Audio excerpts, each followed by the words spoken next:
I'm just gonna like jump right into it, but hello everybody! Hello, welcome in! Thank you so much for stopping by. It's good to see all of you. I hope you're all doing well. Welcome in. Hello, Meowie. And hello, Zero. My brain farted for a second. Hello, Zero. Welcome in. Thank you so much for stopping by. Nothing much going on today. I just wanted to be productive. I'm just trying to be productive with what I want to do. So, art today it is. You know, we worked on this guy for a while, and I've been trying to craft what would work for, a couple other emotes, basically, just like figuring out what other ones I can go for, and then I remembered this meme, like, this meme, like, just remembering this, and I was like, ah, yes, that's kind of perfect for when I get angry. Or just like an angry emote that's like really cute. If not that, then it's gonna be something like, when you see anime and you see their like shoulders and like their face spike in anger, they look like a cat. This is a dog that looks like a cat. I hope you guys have been well. I've just been kind of chill, besides the fact that my phone charger broke. So I don't have a phone charger as of now. Well, I'm using my computer to see if I can charge it. If I can, that'd be great. I don't know if I can, though. But I hope you guys have been well, having a good little Sunday in my time. Rip phone charger, rip phone charger. It lasted quite a while. I've had it for a long while. It indeed will be missed. Very much. It was a reliable charger. It charged my phone in like 2 hours. Now I don't have it anymore. It's depresso espresso, but sometimes life is like that.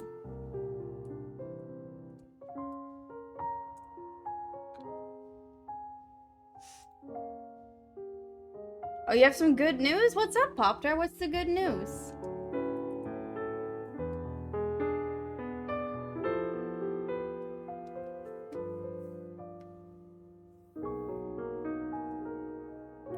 Ooh, I wish you luck today then. I hope you enjoy the movie. Like squish these all a little bit more.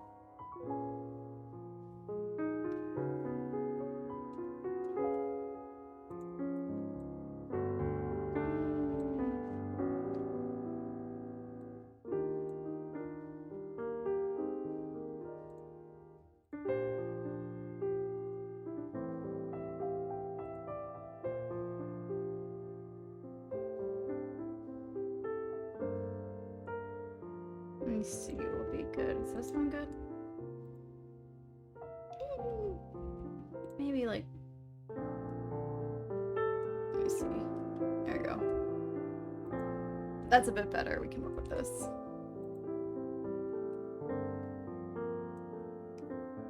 Don't get why it's so wiggly in this manner.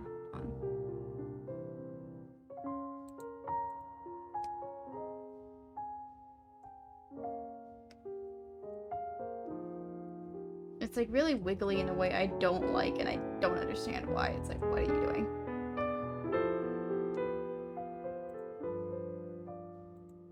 I don't remember it being this wiggly. What the heck? When were you this wiggly? I don't remember it. Remember you being more smooth. Oh, it's 'cause...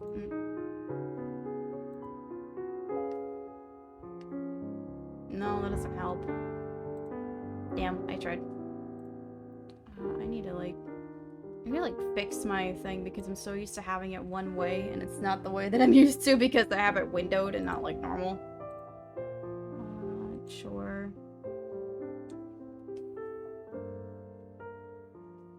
I don't know why it's doing this. I don't get it.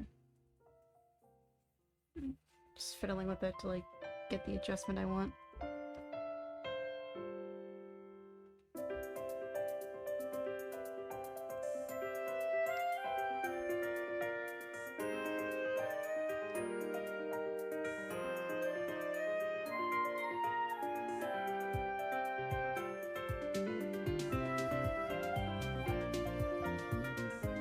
Nope. I gotta figure out how to do, like, the bubble lettering you see a lot in, like, VTuber, logos. I need to, like, see how I can do that, because it looks nice. My brain likes it, but I don't understand how they do it. It's like, what?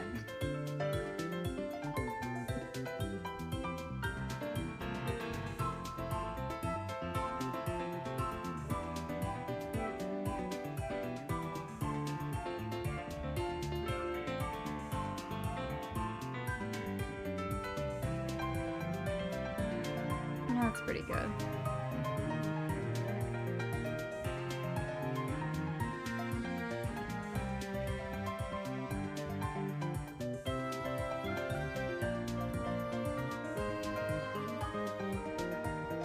Kind of close to what I want, but it's also weird.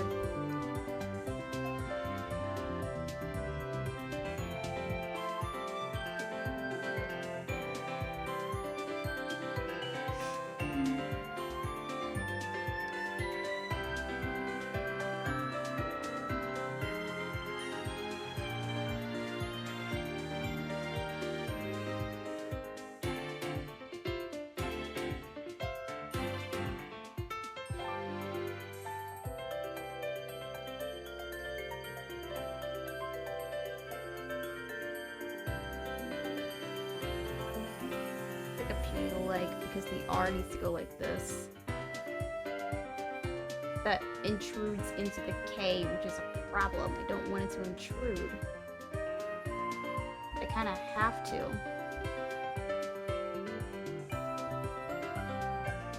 Well, actually, that's pretty nice, so that works.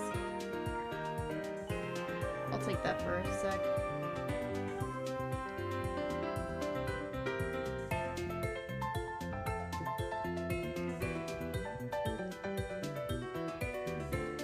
It doesn't work because it's too big. This is what I get. I'm just kind of sitting here trying to figure out what the heck am I going to go for. Actually count. So that's 1, 2, 3, 4, 5, 6, 7. I could get a couple more ideas for emotes to like get them together.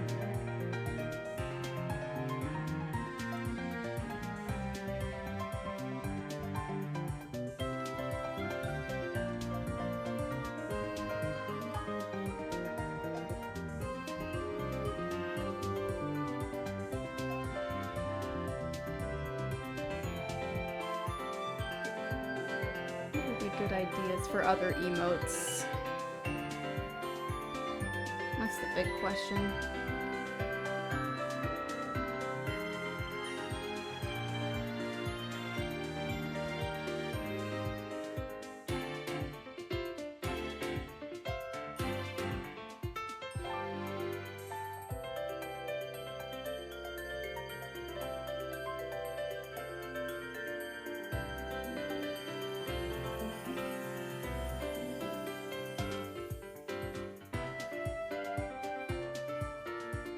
I'll like start backwards then. Maybe that'll give me like a different perspective.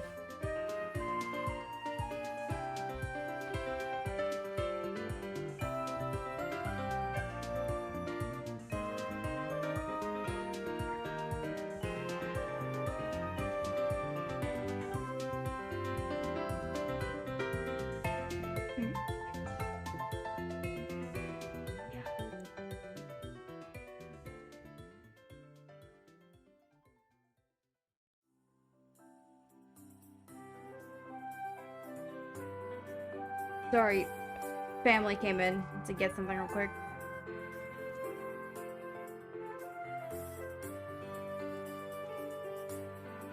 Oh boy.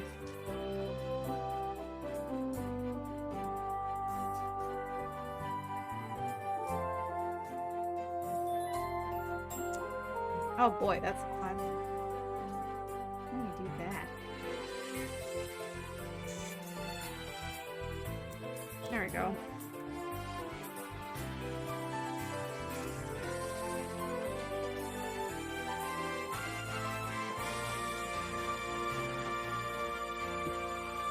Oh, that was loud.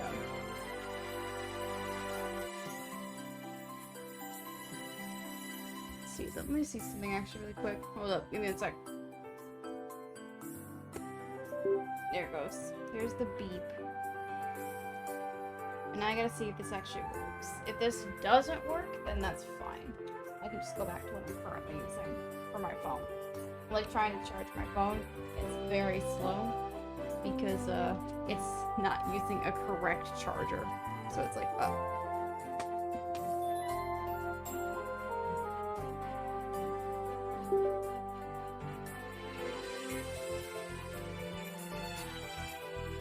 It says it'll charge faster now, so maybe I can work with it for a while. Oh, don't do that. I mount everything around and I hate it. I spook myself. I don't like it. I don't like spooking myself, but I keep spooking myself with shit, man. Sound good. Anyway. Back to here. So I don't fuck anything up. Spooking myself, man. I'm just spooking myself in it.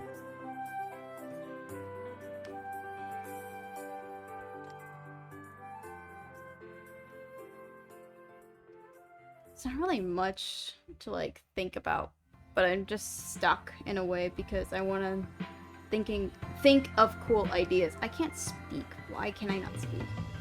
But it's hard to think of good ideas compared to like others when I think about emotes. I don't know. Yeah, look, that looks fine.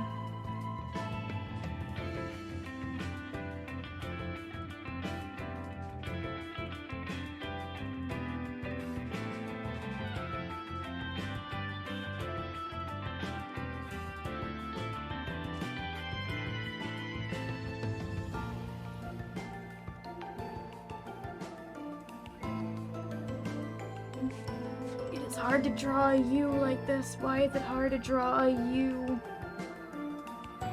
Why are you so hard to draw?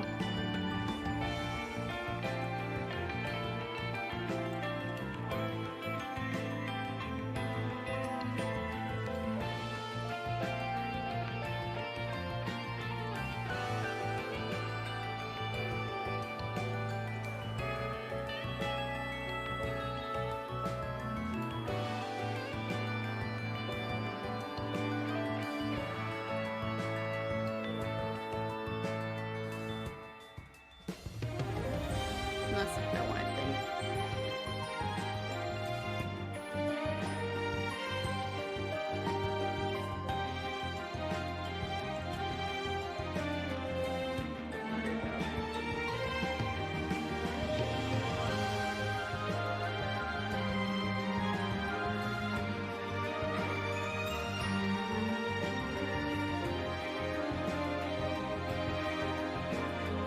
No, that's fine.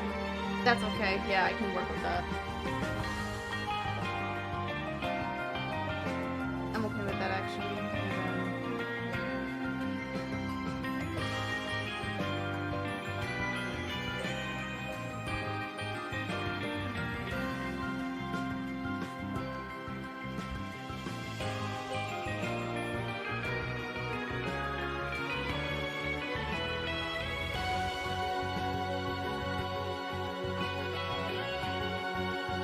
Northeast Frost Street, my second beloved, barely beat by Metro on Ice. True. They do have some very good, like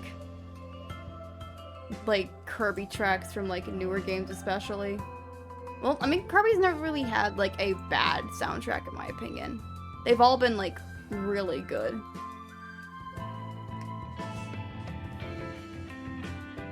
I can't really think of like a bad Kirby track because they always reuse their songs. So it's like, what do you consider like a bad Kirby soundtrack?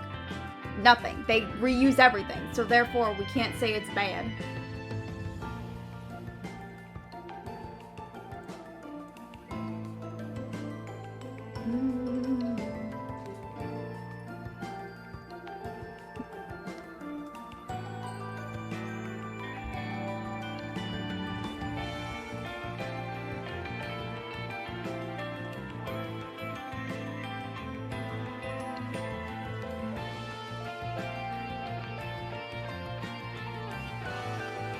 I like lower that a bit. Gourmet Race for me has gotten a little stale sometimes after hearing it a lot. That's fair. I would say that some of them are a bit overplayed, but it makes sense as to why they're like played so often because they're iconic to Kirby, but you know. Some of them could be like a little different, you know. Gourmet Race is great, but you know, it would be good to have variety. And they do have some good variety with the games. Like, I think they do pretty well with taking what is Kirby and expanding it. Underplay it. Underplay it. Underplay it. Go backwards. Take away aspects from other Kirbys so that way we don't have to keep hearing it over and over again. Throw it away. Oh, that's what I forgot to do. I forgot to do that. I'll find the reference somewhere else now.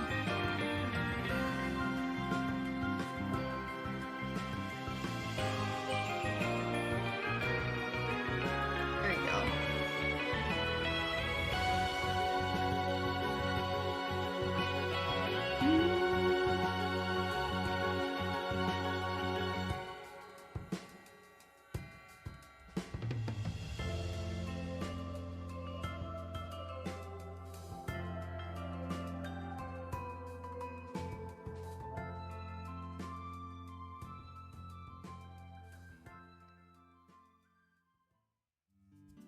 I don't know, I've always just enjoyed listening to Kirby music.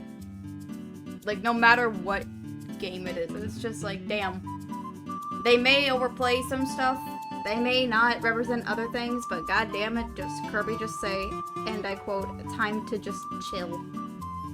There's like, I mean, there's obviously like the weird tracks that most people don't play, obviously. Let me do something like really weird, but also makes me think.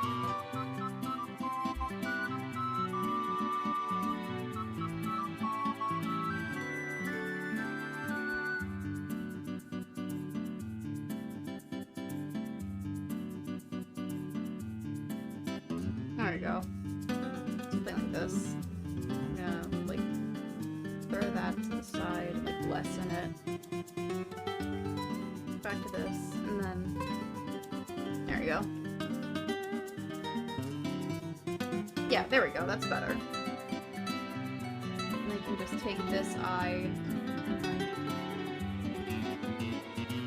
Another domination from... Oh, another domination was also really good. Like, that was like a really good one to go with.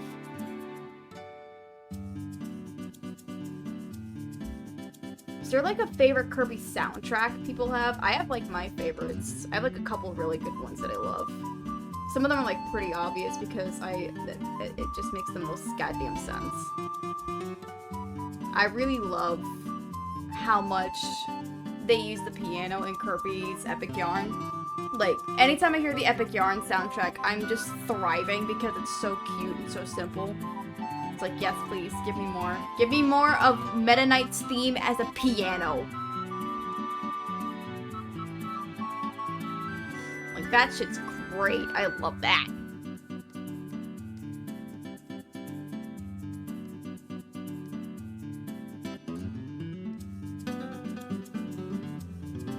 Oh, don't do that. You messed up my thing. You messed up my thing. Damn pop-ups. There we go.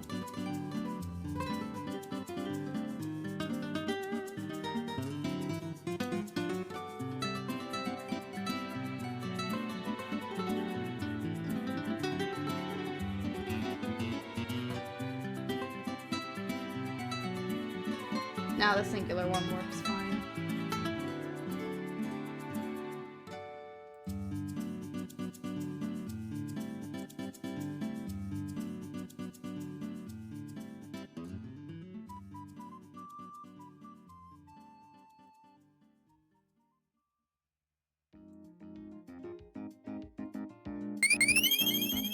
Hey, thank you so much for the follow. Welcome, welcome in.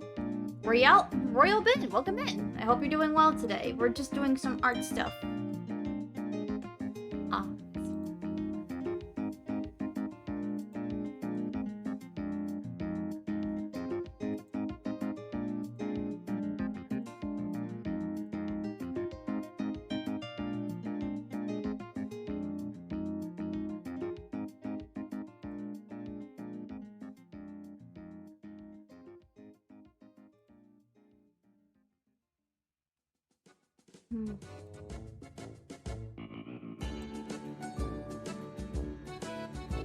Oh, I forgot this song. Wait a minute. It's been a minute since I've heard this one.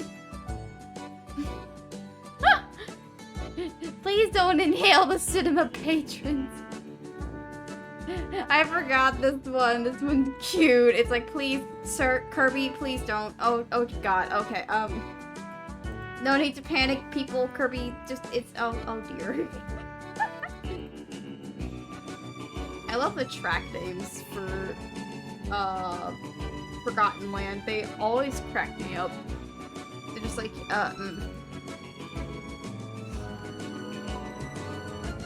you just be like, well, you gotta deal with the consequences of Kirby's actions.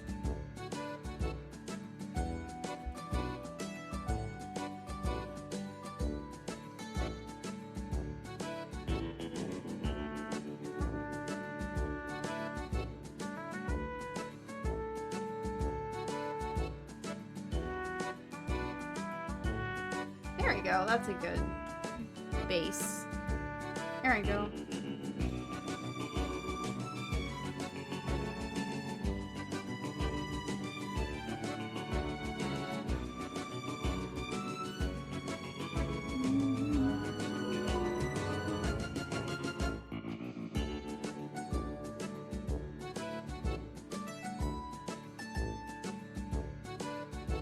Take this guy and I can throw him up here. Just for, like, reference. Well, that's like the absolute perfect head shape, goddamn. I just gotta, like, adjust the jaw. That's, like, perfect, hell yeah. I love that. Just, like, just look at how perfect, like, look at how perfect this is. That's just the head.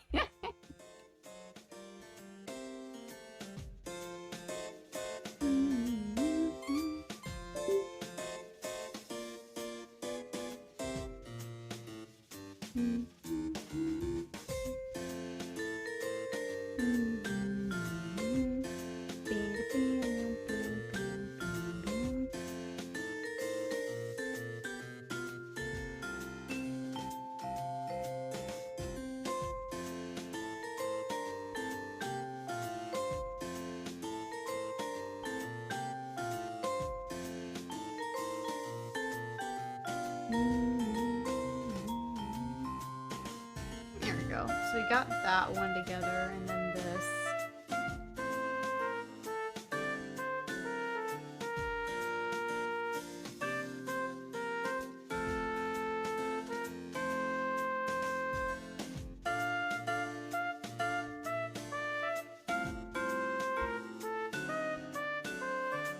Let me actually look up,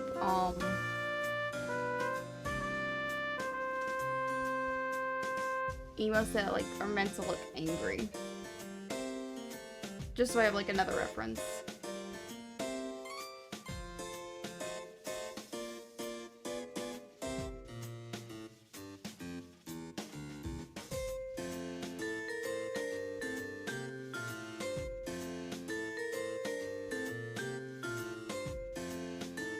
Oh, I actually could make this a lot bigger, though, because how...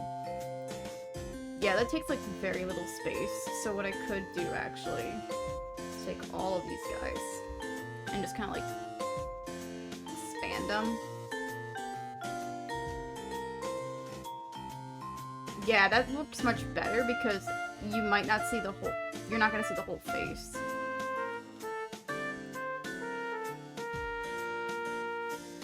That's a better idea. Yeah, that makes sense. That makes much more sense than what I was thinking.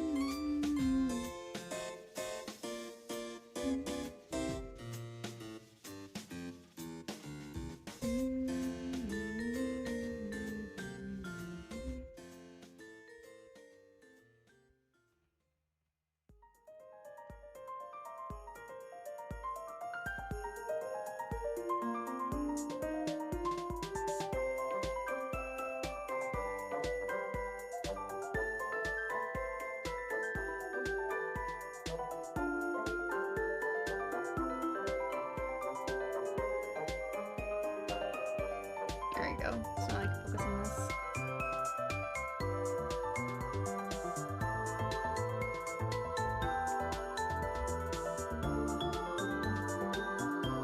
Silver Snow Story, yeah. Man, I missed Triple Deluxe. It's been so long. I mean, I could play Triple Deluxe because it's been a good minute. And I do have the ability to play it because, you know, I have the equipment.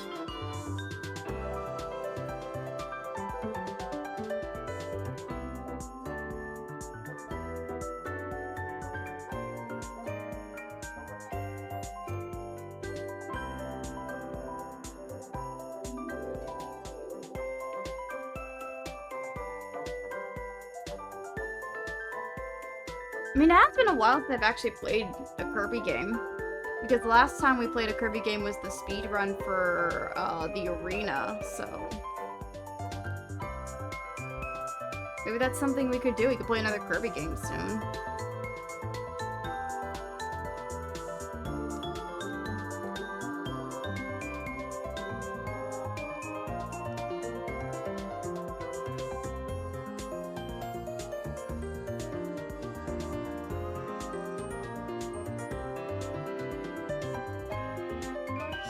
Hell, give me a packaged remake of Triple Deluxe and Planet Robobot for Switch 2. My life is yours.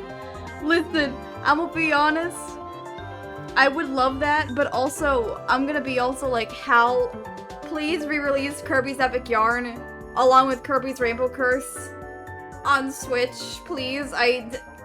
You fucked up Kirby's Epic Yarn and I'm upset about it. Can you just port the...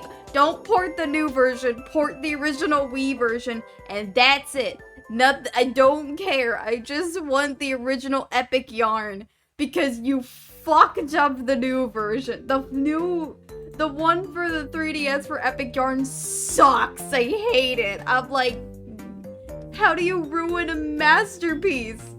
They added too much. They added shit into it that wasn't supposed to be in the game. I forgot Epic Yarn had a remake. Good. I didn't. I kept remembering because they fucked it up. And it breaks my heart. It breaks my little glitch heart that that we got such a shitty remake for it. Like, come on. Why is it such a bad remake?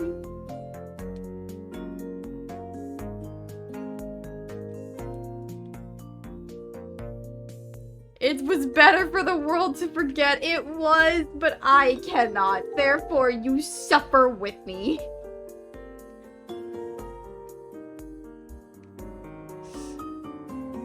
It just angers me that that's what we get.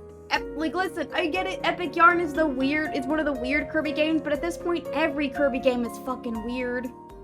Like, literally, you brought a sequel to fucking Canvas Curse, and you made it clay. Like, what the fuck? Like, all entirely clay? Which as the person who loves artsy stuff, thank you, that was beautiful, but also, what?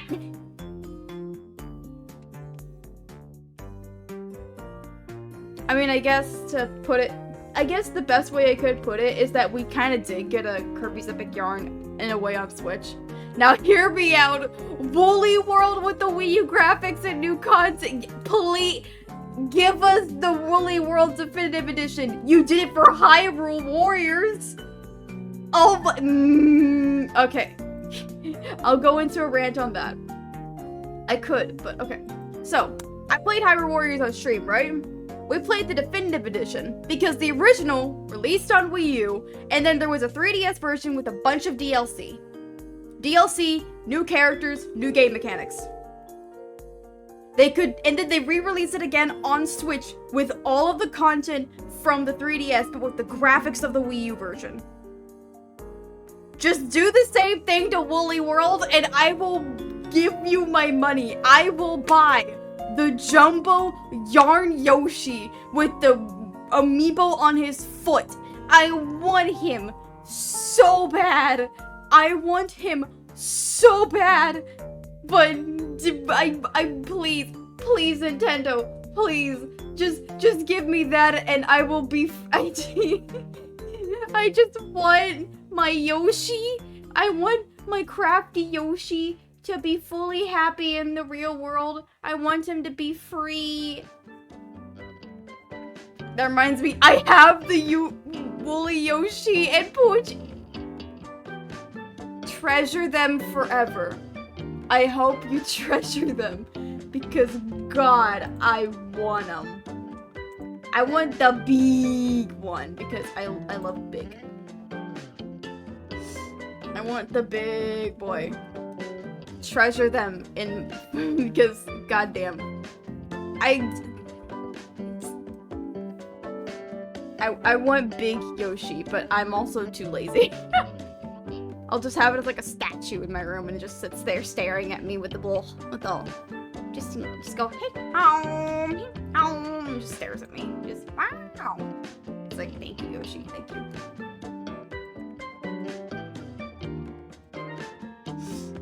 My small one needs a Titan brother. Exactly, it needs a Titan brother. Like, there's so much they could do with,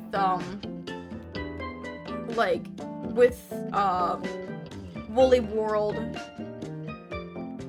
Woolly World restitched. That would be a cute thing. There's so much they could do. They already have Nintendo Online on Switch, so what they could do is, like, release a Nintendo, like, when you make your own Yarn Yoshis, like there was with, like, Splatoon, because you can see, like, people's posts on, like, not Miiverse, but, like, on the on Splatoon 3.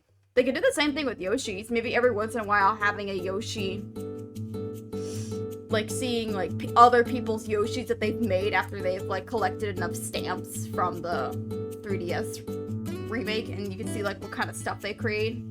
Online play. Basically, yeah, online play. Like, come on, Nintendo. You've got a moneymaker right there. Just release the thing and we'll all be happy. We'll all be very happy. I just want my Yoshi Woolly World so I can see all my beautiful Yarn Yoshis. I want to see that. And then you can see people play as Shulk Yoshi. Like, Nintendo, do you remember how good Woolly World is? Woolly World was so good that it took Poochie, a pupper that looked good in games, and put them in the yarn style and made them look great. Crafted World was alright, but give me Woolly World. Exactly. Crafted World was a little whack. I won't be honest. I like the idea of Crafted World.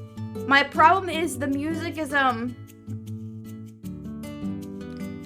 put it lightly, a little too chaotic to where it doesn't work. But Yoshi's Woolly World? Sir, I want more. Give me more. It doesn't need to be paper craft. I just want fabric and yarn and thread and buttons and just that kind of shit. I don't need cardboard. I don't need, you know, I want yarn and fabric. Just give me more games with yarn and fabric. I will say though, we technically did get a sort of Kirby's Epic Yarn-esque game. Sort of. Because I learned this. Well, I mean, I kind of figured it out after a while, but like, I learned this. Princess Peach Showtime is made by the same people who made Kirby's Epic Yarn and Yoshi's Woolly World. And when I saw that, I'm like, that makes so much sense. Looking at it now, they made the same game. They made those 3 games, and it's like, man, that's just the studio to go to for wacky shit, man. Wacky graphics, or weird mechanics, or fun, like, weird mechanics. That's the experimenting studio that I'm like, I kind of love that. I love that for them. They're just like, we're gonna be experimenting, and it's great. I love it. I need more of that, and I'll be very happy.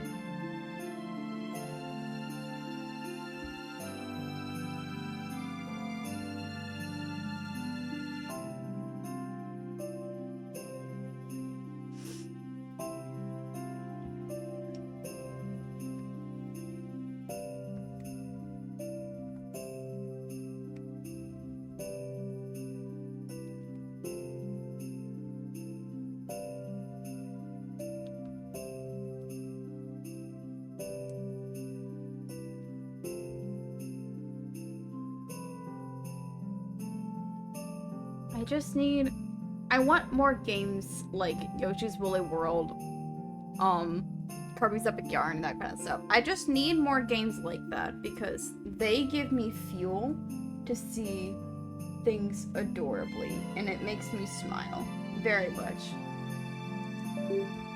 Well, that's not working as I intended. One sec. I'm moving stuff around.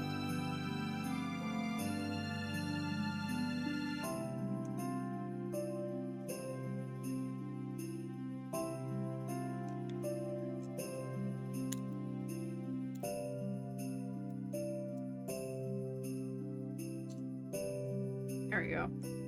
That's how you do it. Sorry, I'm rearranging stuff so I can do something. Blah.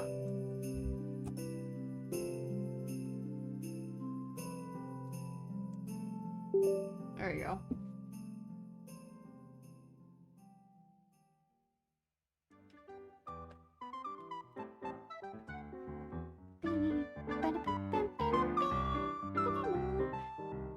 Hey, Star Allies. Star Allies also has a very good soundtrack.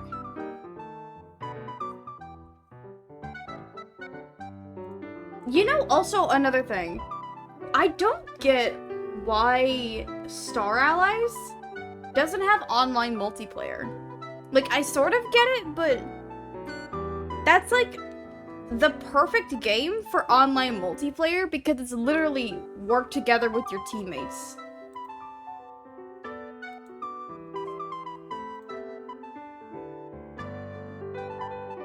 So, like, why does that not have online multiplayer? That's, like, the perfect game, but I can sort of see it. It's, like, literally the power of friendship. It is. So it's like, why not have friendship?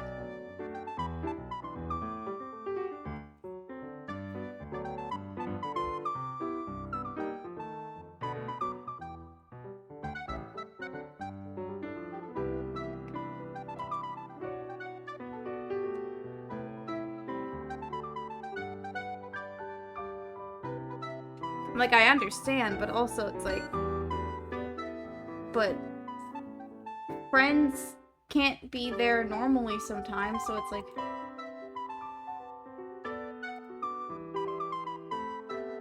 oh wait, this is actually a perfect email for sad. And I can just use the same base because it looks like this mouth is like about to cry.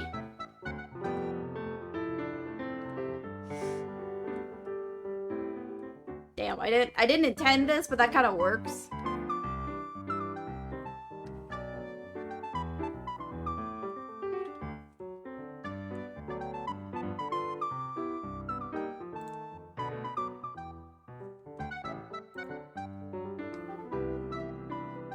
So I guess I can do this both as a crying and angry.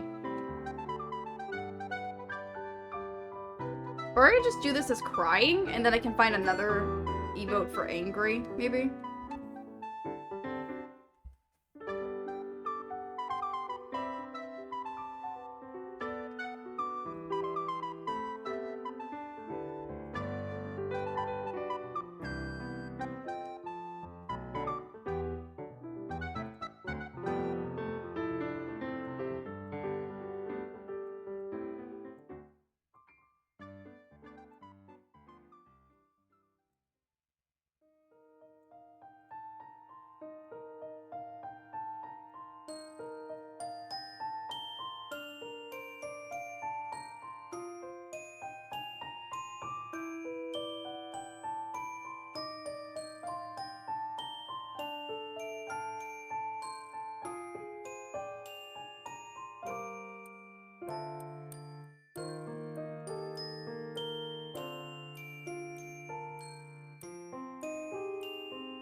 There we go. Yeah, that's kind of like perfect for a sad. I looked up some Magalore concept art. Ooh. I mean, Magalore has some very good concept art.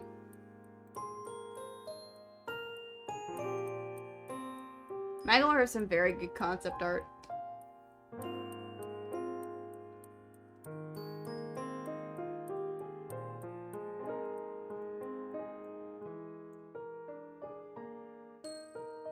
I mean, most of the characters are like pretty interesting to look into.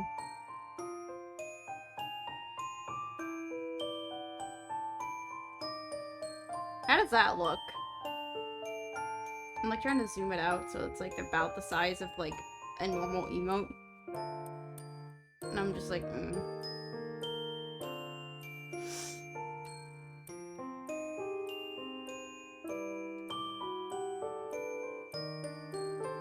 This should be fine.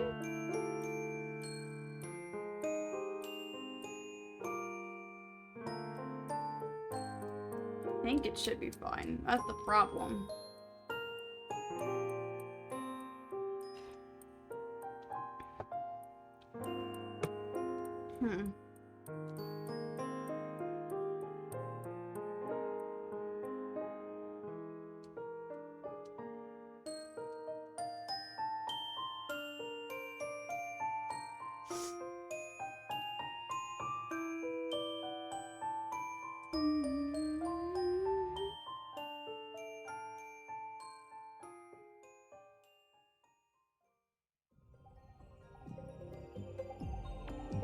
I'm trying to think if that works. It's like the eyes are maybe a little too big.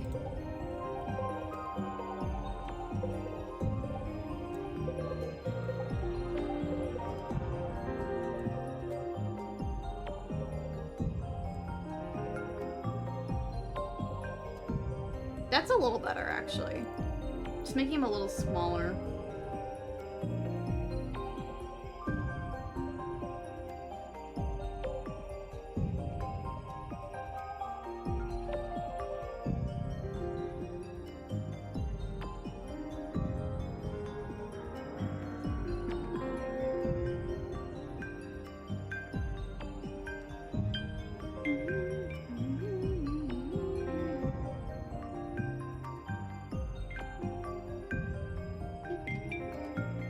I think that's a little better. I could just very well make this, sad. I'm kind of okay with that.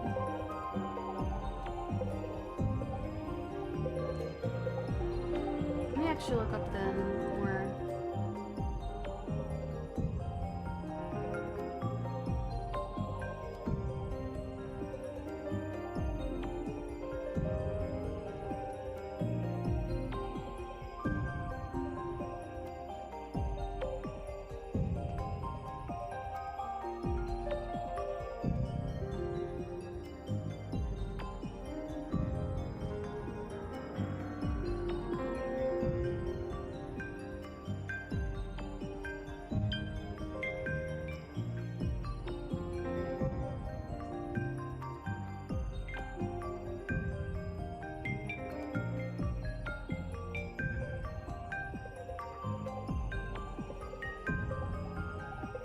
Then I can do...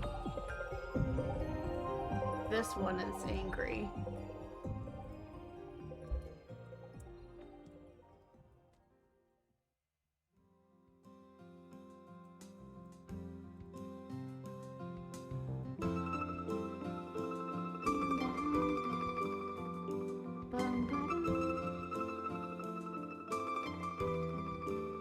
Take this guy, I'm gonna turn him. Get him real big. Fire Souls! Hello! Welcome in! Thank you so much for stopping by!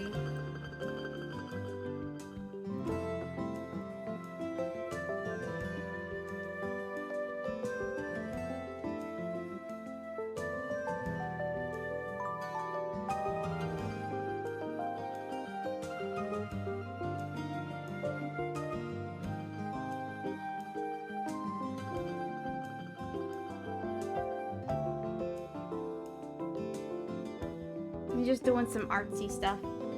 Getting bases for emotes together.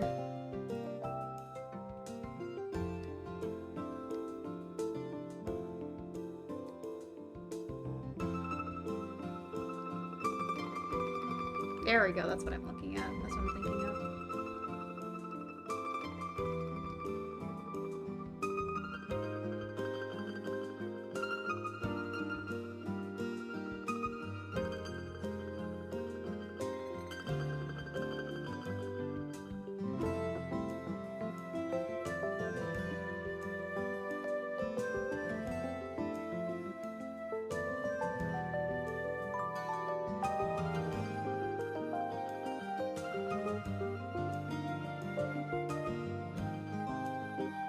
Squish it a little bit, raise it up.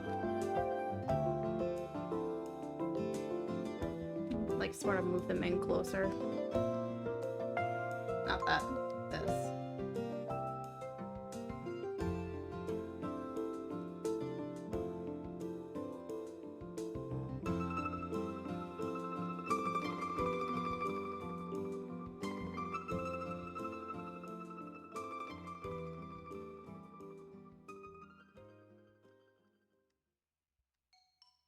Gotta figure out how to draw that type now.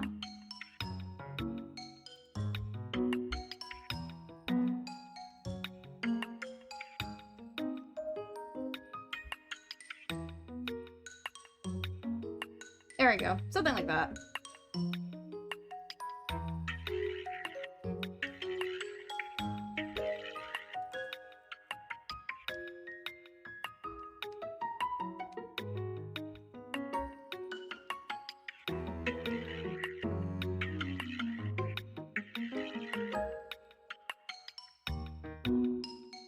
I got jump scared by a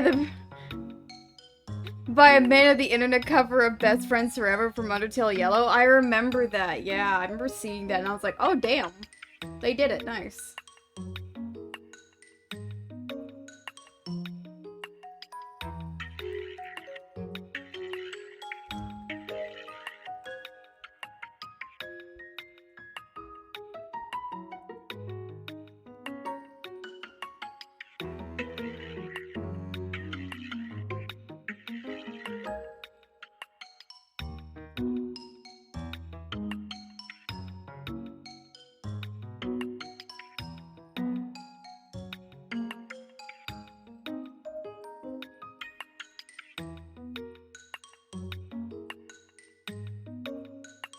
Yeah, these are not good examples of what I'm looking for, God. I thought this was a Hey Pikmin theme, but no, it's not a Hey Pikmin theme. That'd be cute, though.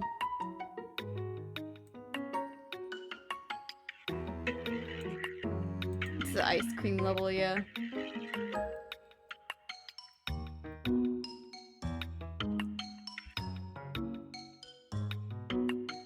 There we go.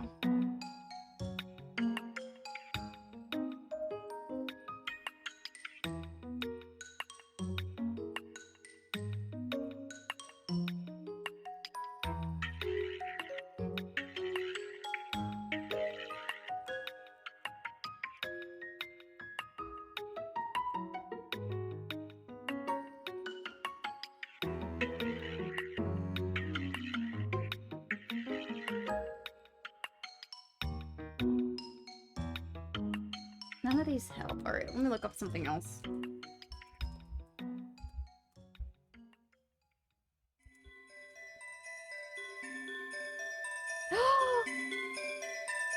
This is 64!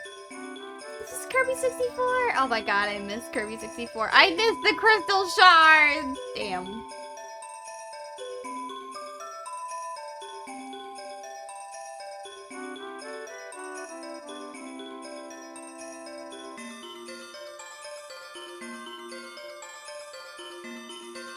Quiet Forest, yes! It's so good.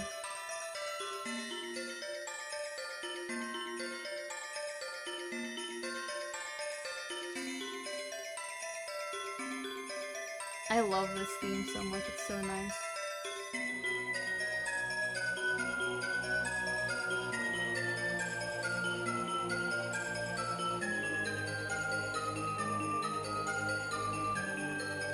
I think that's actually pretty fine for a base. You can work with this.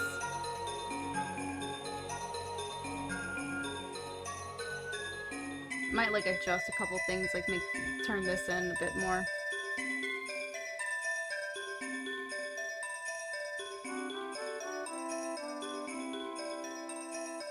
And then what I can do is like I have my little hair here.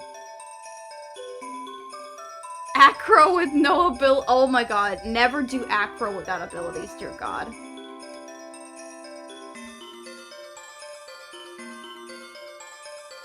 They can make my hair all spiky in the bun. Just like a porcupine. Just like, what the fuck?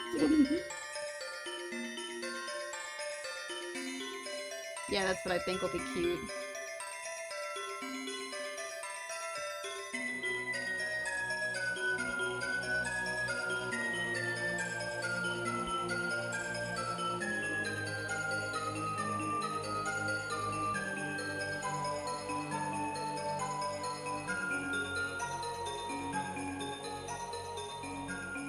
Which one? Acro, no abilities, or life ban? Oof. See, life in prison, I get fed. Acro, I don't. So.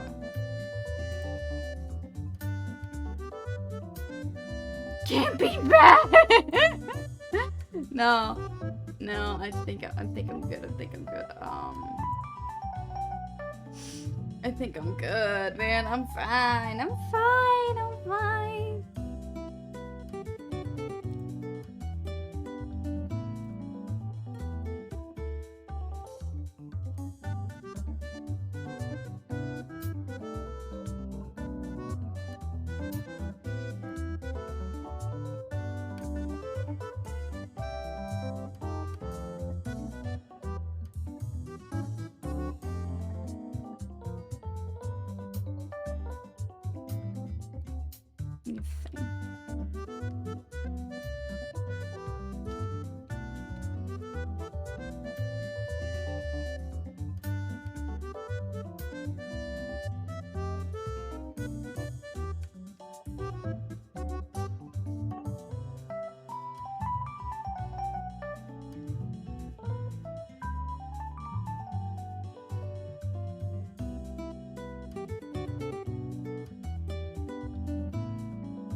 Check and see if there's like where my layer 5 is, because one of them is like layer 5 and I don't know which one.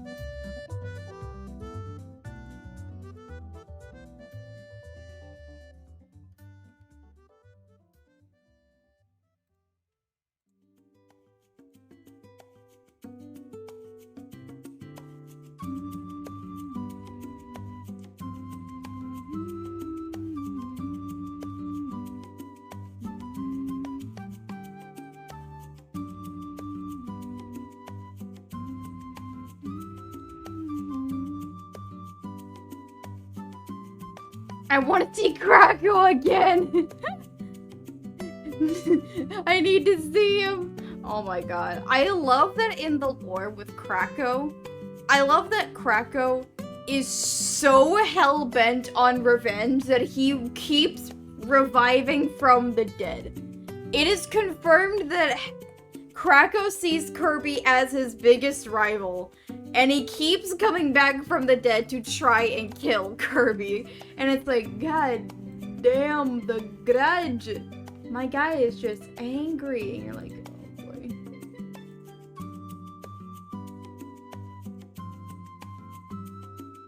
That's what's like.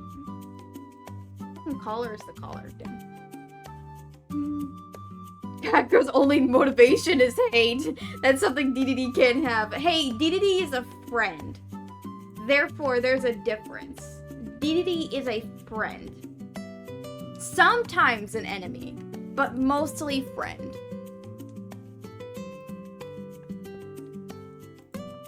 Like, Krakow has chosen violence. He ain't doing anything else besides just murder because he's like, fuck everything, I'm angry. And you're like, you know what? Very good, sir. Very good, sir. Meanwhile, DDD's like, hey, the world's about to end, and if the world ends, I don't have a kingdom. So I'm gonna help the pink furball. Mostly an enemy due to possession, cloning evil twin, Rain.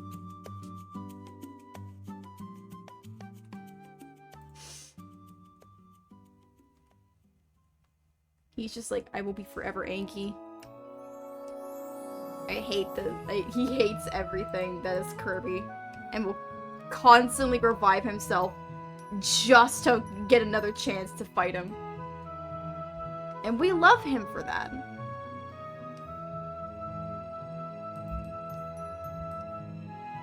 We technically have not seen Krakow for a while, which is really weird to think about.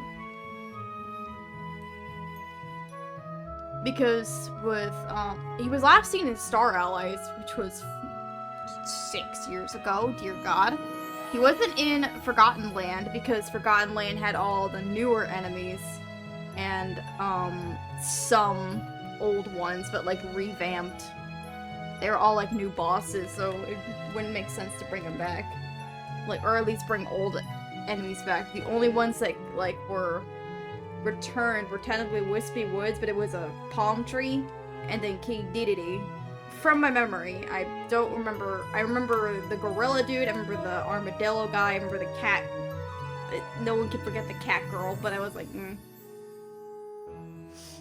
Luke says, it's formed. Love how the English version of Parallel Krakow description literally says he was formed from the tears of his enemies. So not, I mean, technically Kirby, because Kirby does cry. So he was formed from Kirby's tears. That's both sad and hilarious. My guy is so vengeful, he came forth from Kirby's tears and said, I will literally kill you. And you're just like, he's just crying because he didn't get his cake. Krakow, that's the headcanon. Parallel Krakow was born from Kirby's sadness of losing his strawberry shortcake and just sitting there crying that he tripped and he ruined it, and he's just like, my cake! And he can't get another one because everyone else ate the rest of the cake. And he's just crying. And that's how Krakow forms. He's like, yes, feed me. I want to become your source of pain. And Kirby's pain is just, I want my snack. That's his whole shtick. I consider that my headcanon now. Thank you. Not an 8-bit one. We don't need an 8-bit.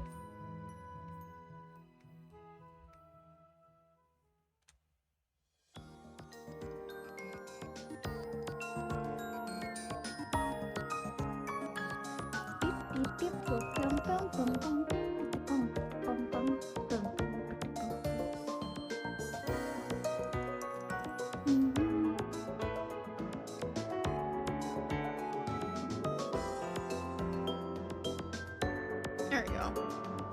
We almost got the head together for this one.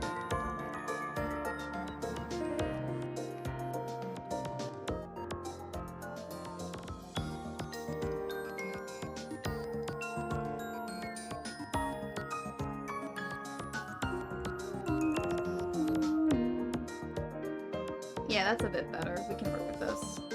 At least I can work with this. This is fine.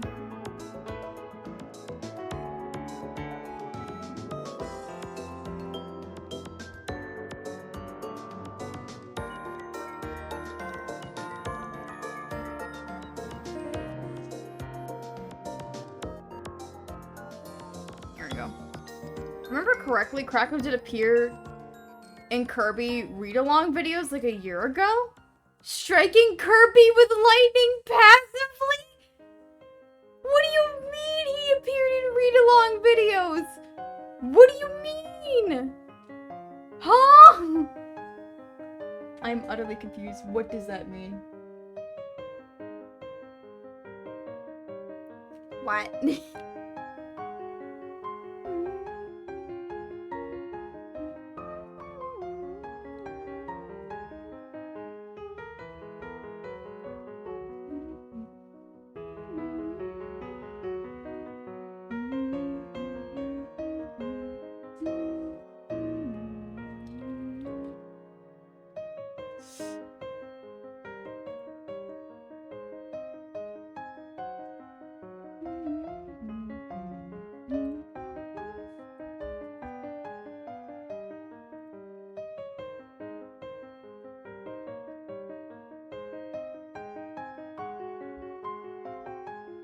I don't know what these Kirby read-along videos are, so I'm just like, what?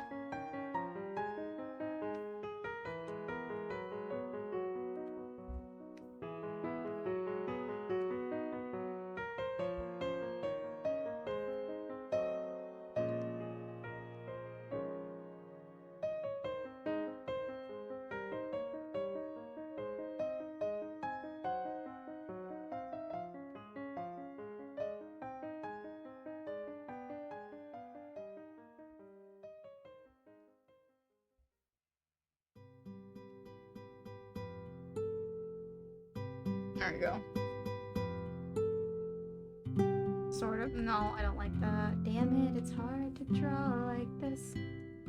They're like Kirby read-along videos that Nintendo made. There were like 7 of them? What the hold up.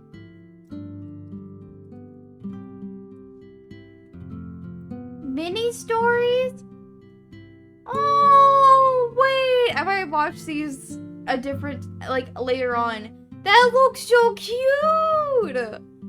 Oh, I did not know of this! I'm gonna watch these later. That seems really cute. It's always those weird spin-offs that I just love and adore. Like, there was the Pokemon. Anytime I see any Pokemon spin-offs, I'm just gonna, like, love them to death. They're so cute. Or just, like, really fun to watch.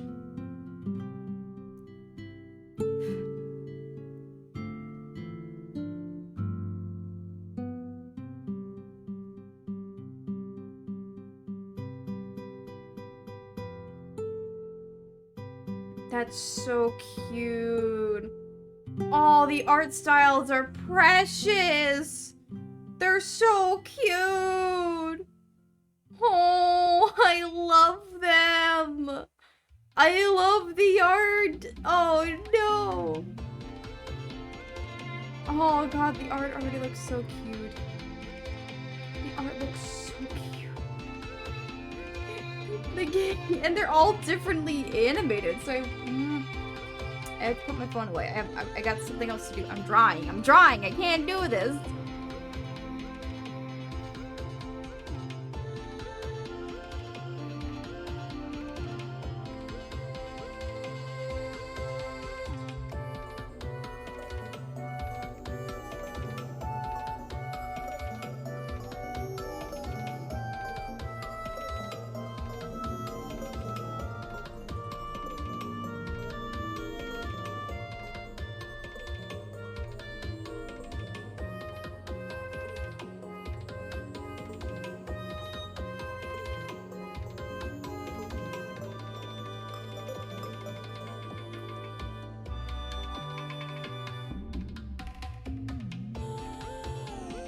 There you go. Actually, am I making it a little wider?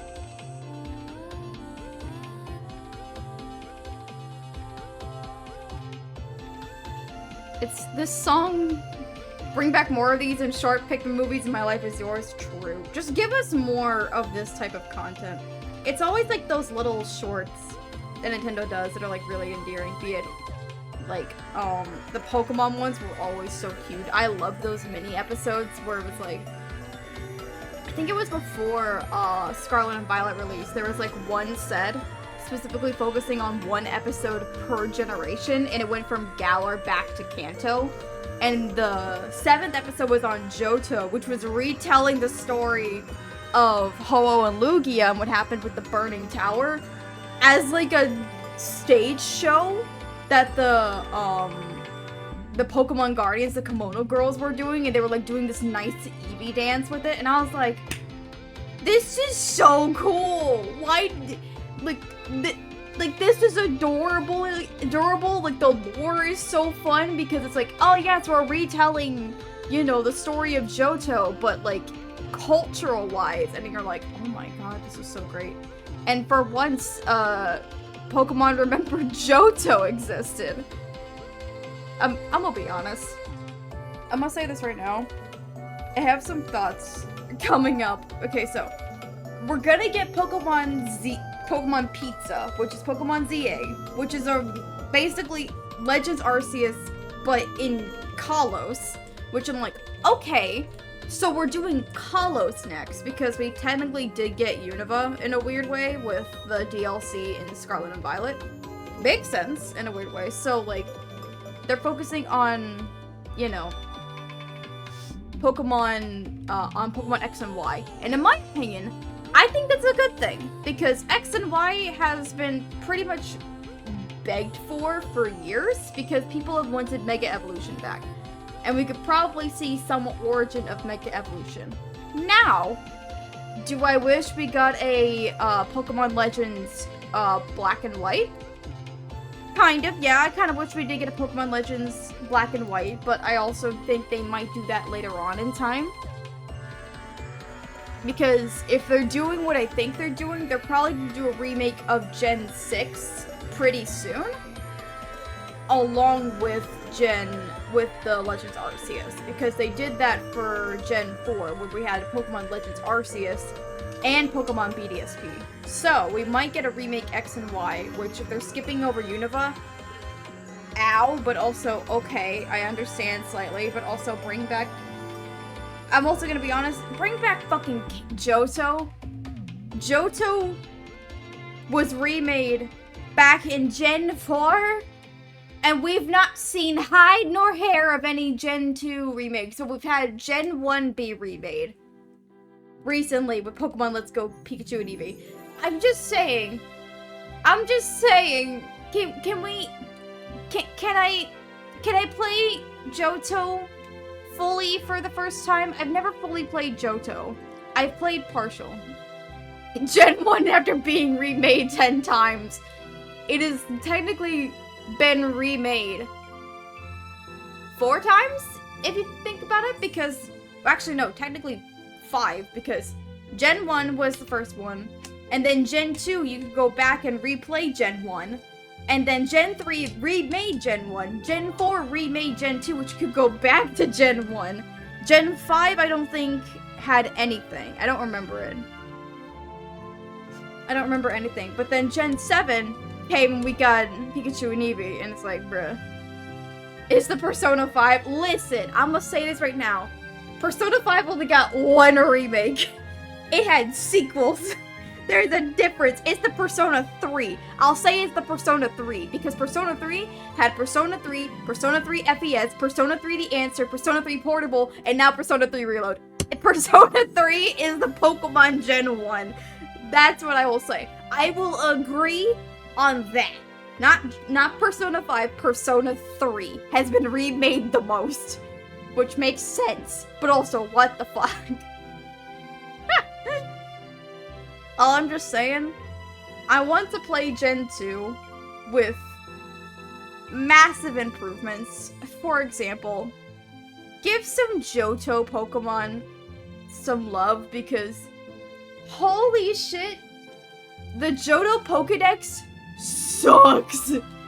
It is awful. It is so bad. It is so bad. It is so bad.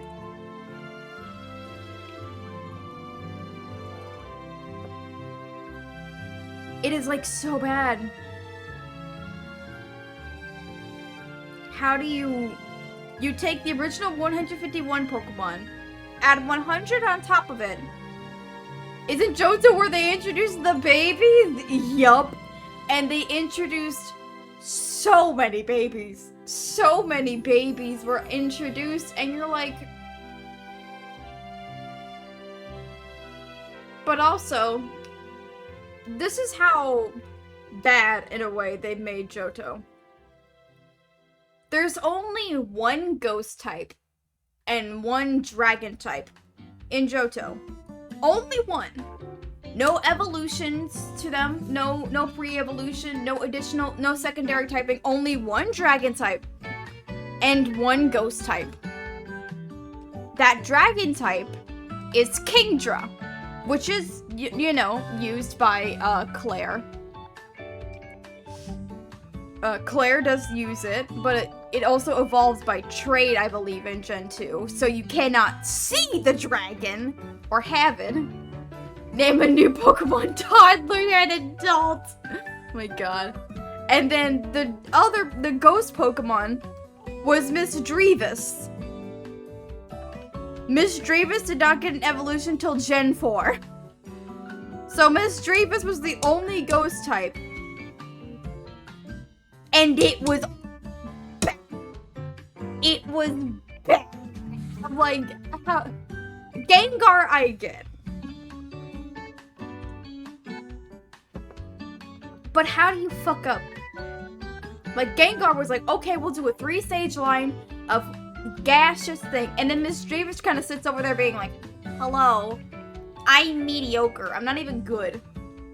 And then nothing. Nada. Zilch. Gone. Like, dark types got more love than the ghost type. Goddamn. Cloudy, hello, welcome in. Thanks so much for stopping by. It's good to see you. Welcome in. I'm ranting and yapping. Tell me to shut up so I can keep drawing. I do be yapping.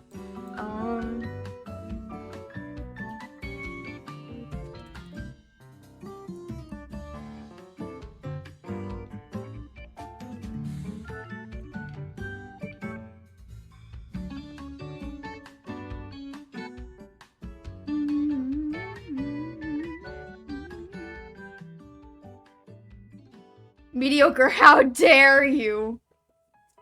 You know, top tier. I was saying the Gen 2 Pokedex is mediocre, and Miss Drevis is mediocre. Because they are. I just like, I want them to be remade. I kind of want Gen 2 to be remade. But also that means Gen 1 would be remade as well, because Gen 2 had Gen 1 be visitable.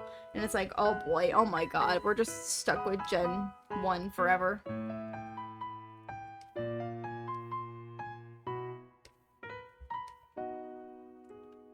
I'm just saying, I want to play Gen 2 and, like, experience it.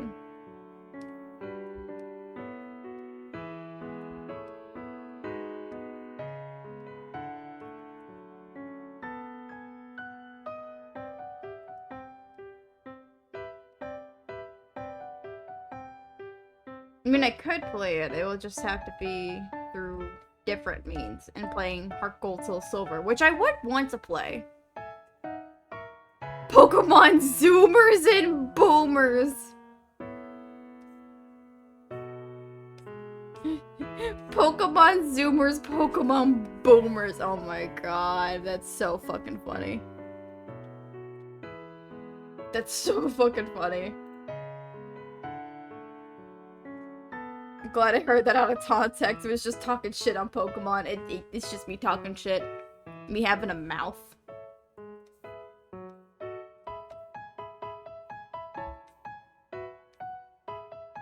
Just me talking shit, but... I mean, I could play. I've technically not played a Pokemon game on stream. I've just realized that. I'm like, huh. I thought I have, but I guess thinking about it, I technically haven't. Which, if I'm gonna play a Pokemon game, oh, that's right, I did play Pokemon Nuzlocke. That's right, I did do Nuzlocke. That's right, I forgot. I mean, like, traditional Pokemon. I've not played, like, traditional base Pokemon. Nuzlocke is different, in my opinion. I categorize that differently in my brain.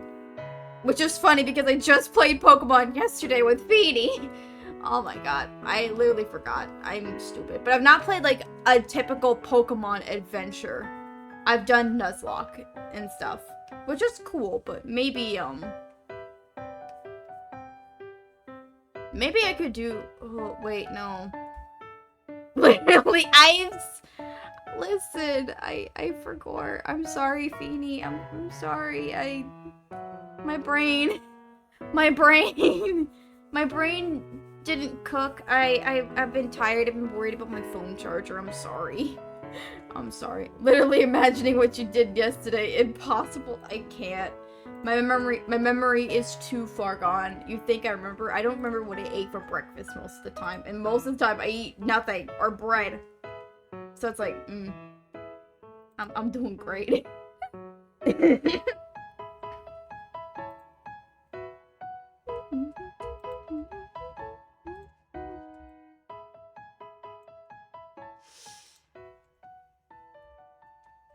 To which I just thought of this. I'm like, I've technically not played a traditional Pokemon adventure, but who says I have to play a traditional Pokemon adventure? There's a Pokemon game I've wanted to replay for a while, but it's on the Wii, and I would have to do some backwards stuff, but I could figure out how to play one Wii game that from my childhood, that made me fall in love with Pokemon. It'd be very funny.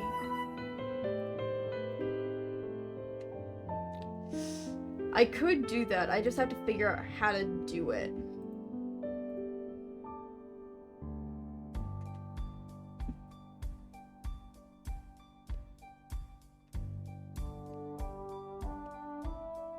Playing it the very legal way. Yeah, I'm playing it with my Wii, Nintendo. Don't worry about it.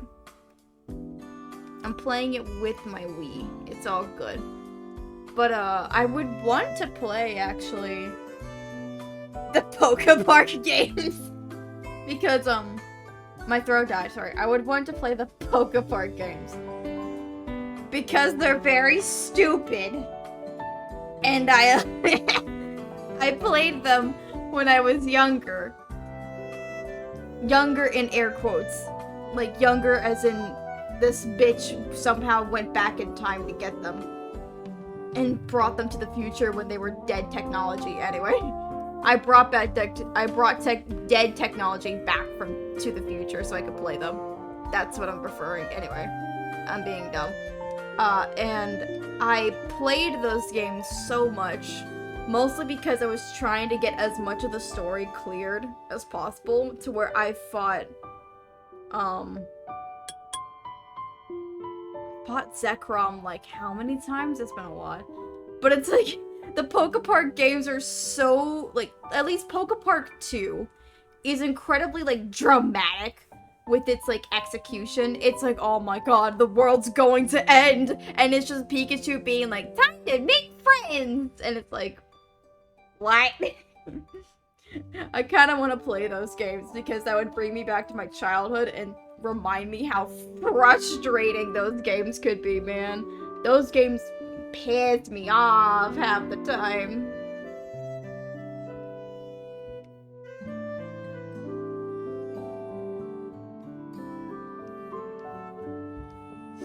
Little kid me was just like, bruh. I say kid in air quotes. Baby. It was when I was much younger. Not really. My brain. I can't be. Anyway. So maybe I could find a way to play those games, because I loved them. I loved them when I was younger, so mayhaps. Who knows?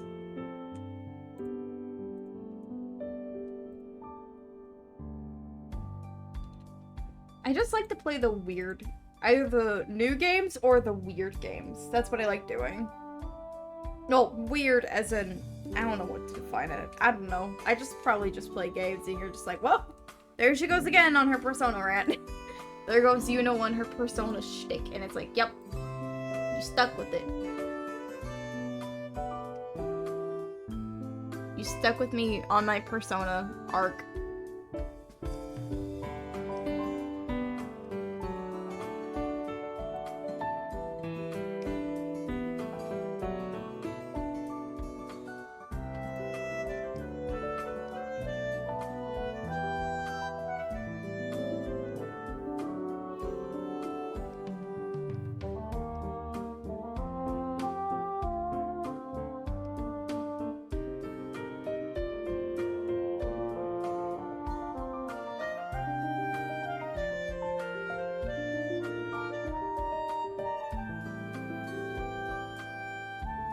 Oh, that's not the one I want. I want this guy.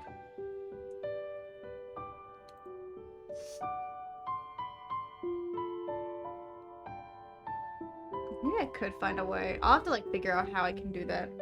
You know what? I might as well like look into it now.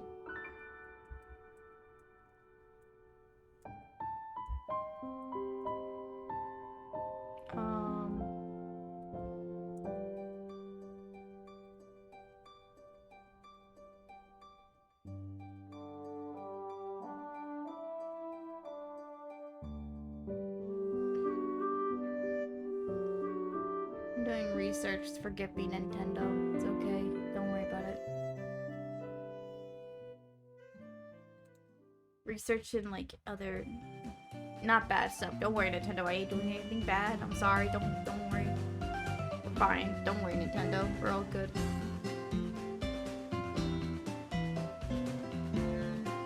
Nintendo, don't look at me. I love your products, but you have a funny thing called bad game preservation. And game preservation is important to me as a player because I want to play your games forever. And you won't let me do that, so I take matters sometimes into my own hands, which means I'm playing them correctly. Don't worry about it. It's okay, Nintendo. It's fine. Nothing nefarious in this household. Nothing nefarious. We're good. We're good.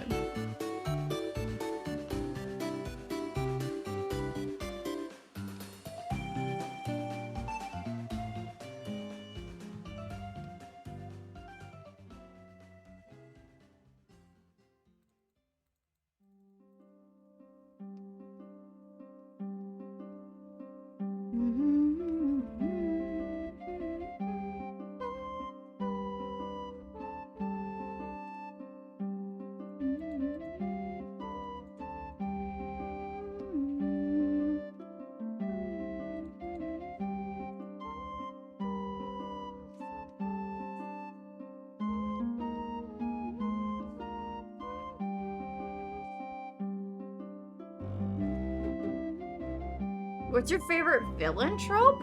Ooh. That's hard to think of. Like...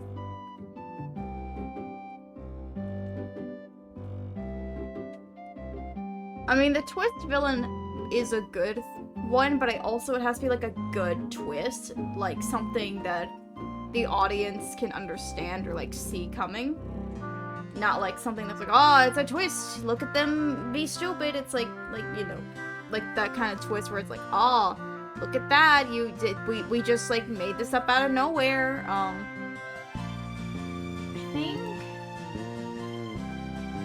think my favorite twist villain is like I don't know how I would describe it or like what would the term be, but it's like hero turned villain, basically, where it's like someone who was a hero or like someone who was really passionate about being someone good, that it either blinds them to what kind of horrible person they're becoming, or they see something as bad, therefore sorry, let me put that back. The hero turned villain, where someone is a hero, and either they're too blind to see the villain that they become, like they still believe in their ideal, but they become a monster, or they were the hero and then they were betrayed by someone else that caused them to become a villain. God, the word salad from that was really bad. But it's like, that's like a good trope in my opinion, is seeing like someone who was once a good person like become bad, because that happens all the time, and it's like, oh my god, their motivation. Oh no. Oh no. And it's like, oh boy. I'm like, oh boy.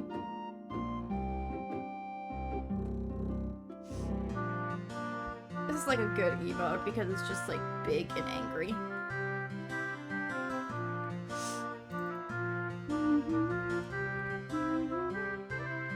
I guess the other one is like a very classic Disney villain, like someone who like is just evil for the sake of evil. Like they don't give a fuck, they don't care about society, they're just like, fuck all of you, and you're like, oh, they just did that to everyone, oh my god. And you're just kind of enjoying them being like a piece of shit.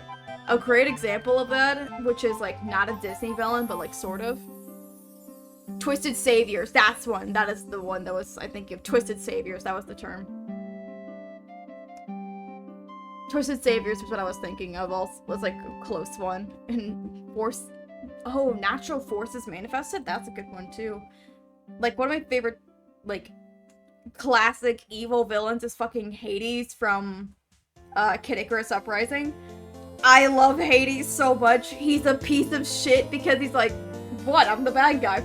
Fuck you. And you're like, sir, what do you mean? And he's just like, fuck you. Fuck you. And I'm like, I've been hurt. I've been hurt.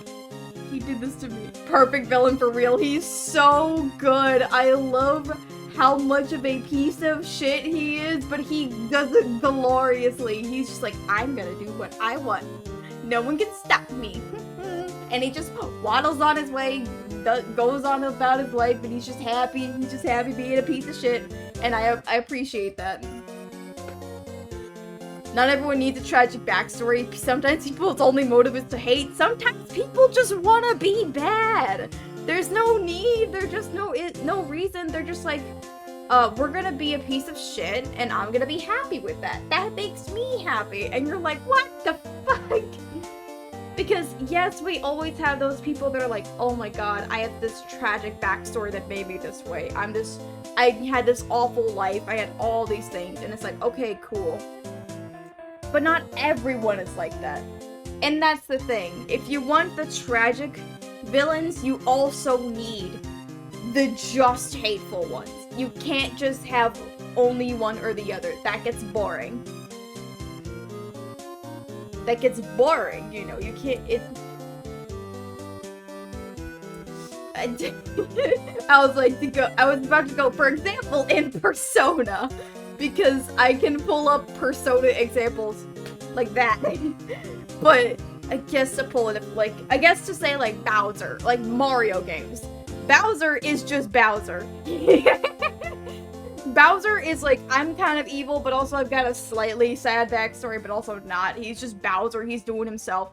But then you get villains like Count Bleck and like Super Mario Party. No, Super Paper Mario. Why are there so many supers in Mario? Anyway, Count Bleck is a tragic villain. He may be flamboyant, but he has his reasons as to why he's doing things. Bowser's like, I just want a mother. I want a mother for my children, damn it. I want to be loved, and that is it. Count Bleck is perfect. Count Bleck is a perfectly tragic villain, and we just love him for it. But it's also like, sir, you can't be doing this to us. You can't. You can't be doing this to us. It's like, no, boy. So good dad at the end of the day. Like, that's the thing.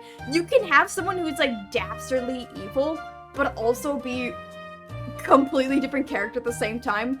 Bowser's a fucking good dad. Like, listen, Bowser is such a good dad. Like, holy shit. I love how they've characterized Bowser in every other medium besides mainline, well, in some of mainline Mario, but mostly in like Paper Mario, in Mario vs. Rabbids, in so many other contexts, even like the Nintendo like help videos of like teaching people parental controls. They use Bowser and Bowser Jr. It's like he cares about his kids. He wants to give them the best of life, and it's so cute. It's so cute how much he wants to give them a wonderful life. He cares so much about Junior that he's like, I'm like, you need to do your chores, man. And Bowser Jr.'s like, I'm in the middle of being evil. And he's like, okay, but make sure to do your chores. And it's like the priorities. He wanted to kidnap Peach because he wanted baby Bowser Jr. to have a mother figure in his life because he was worried about his growth. He takes in 7 Koopalings to make sure they have a future and encourage them to follow their dreams. Like,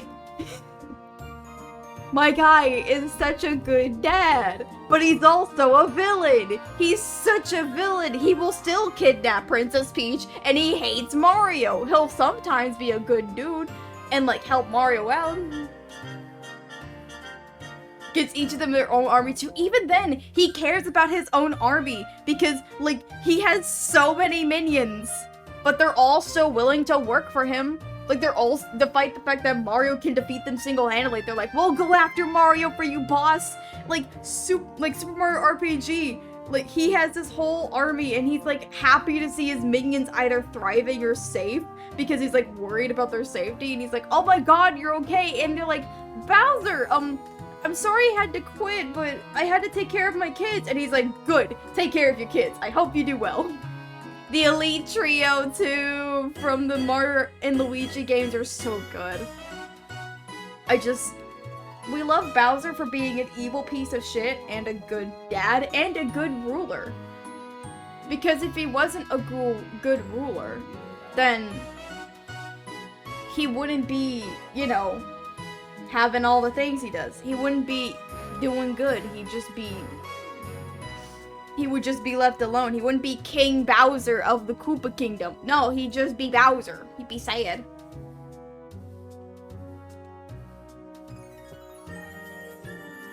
We need multiple types of villains because we can't just have the same type of villain over and over and over and over and over again. It doesn't help. It gets real boring real fast. That's why you need a balance. Otherwise, I like the disco ball from P4 and the end from Frontiers with natural forces that so happen to be villains. Yeah, basically, that's kind of like a good example. Or, technically Nyx. Nyx as well is a good villain too, because it's like, ah yes, the end of the world. The villain, and he's like, I can't do anything, my guy. You just gotta stop me. And it's like, okay, cool. Gotcha. We'll do it. We gotcha, man.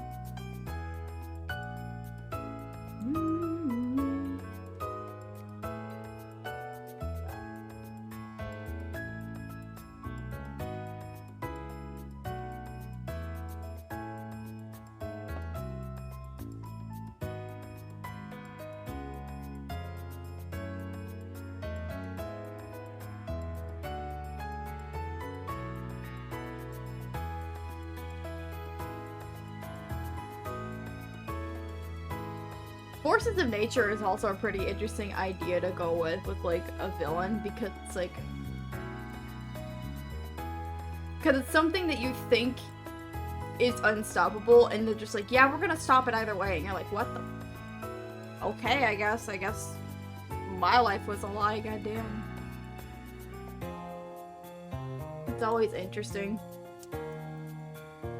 Oh, this villain talk reminds me that Marky slick back hair is worse than all. Oh my god. Listen. Listen. Listen. Listen. Listen. Listen. Come on. I think... Marky. Hey. personality-wise, Marquis is really good. I mean, he had a cool suit, too. Like, he looked nice, besides his hair. Oh my god, Marquis is never letting down that. He's never letting that down.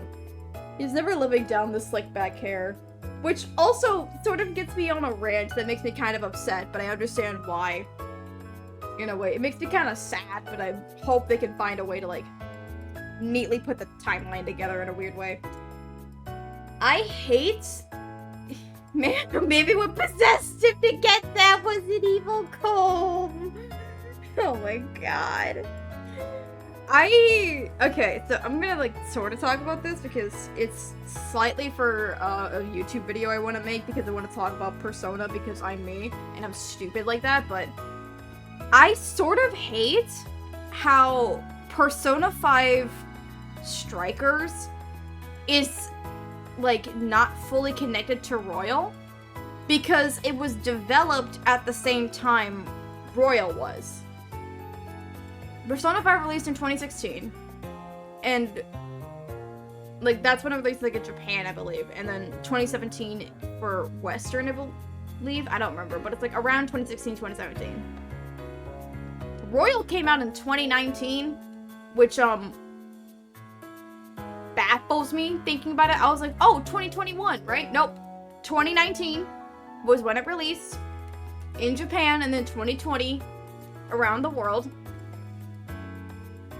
Persona 5 Strikers came out 2021 in Japan, and then 2020 in Japan, and then 2021 around the world. So both Royal and Strikers are being developed at the same time. Not bad. Problem.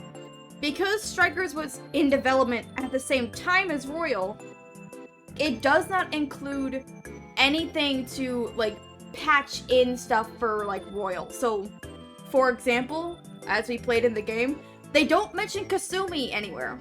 Slash Sumire. They don't mention Sumire anywhere. God damn it, I kept forgetting her name. Anyway. They don't mention Sumire anywhere. Because Sumire wasn't fully developed until Royal. Sumire wasn't in the documents. So, when, like, they put Royal together with Strikers, Strikers feels very weird because it's a continuation of original Persona 5, but that game had its flaws because of, you know, not being fully developed together. So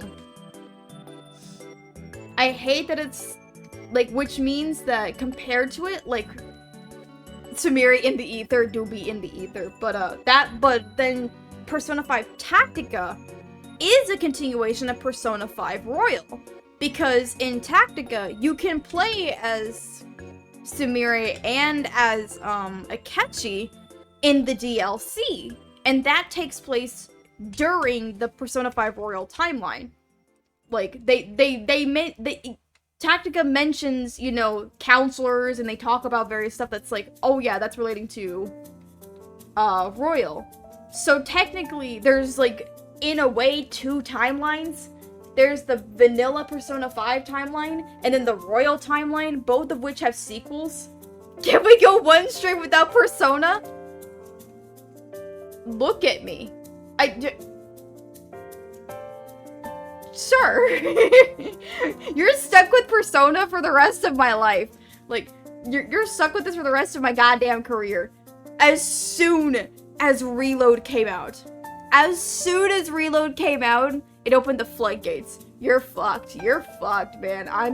You're stuck with Persona me. Look at me!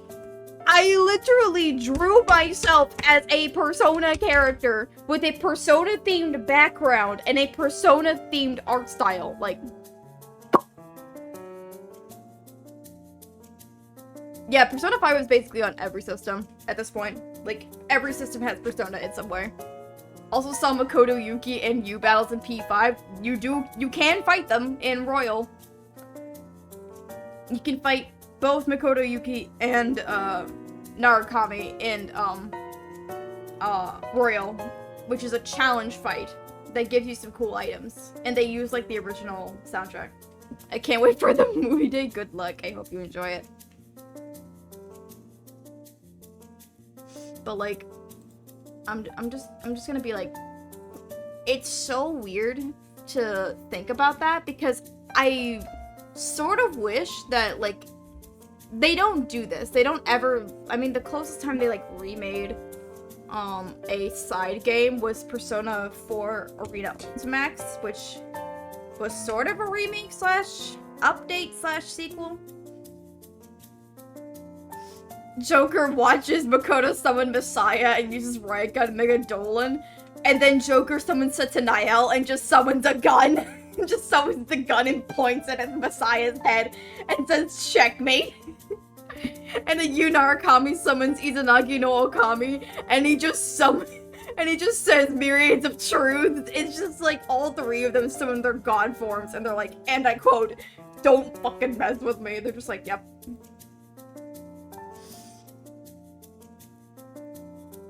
It would be quite funny.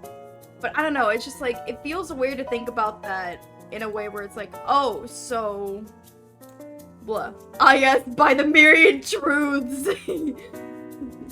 By the myriad truths. It's like, bruh. Like, Narukami, please. We can't have this anymore. And he's like, what was that? Myriad truths? And you're like, no, stop! He's like, what do you mean stop? I ain't stopping. What you mean? I'm like, fuck. It's a sad emote? Yeah, it's gonna be a sad emote. It's based on the angry, but I'm like, this sort of works for a sad, so I'm making it into a sad.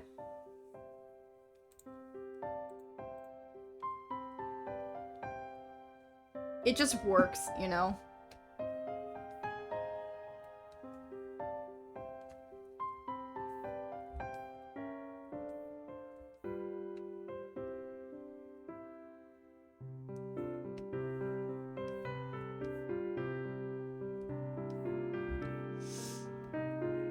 God.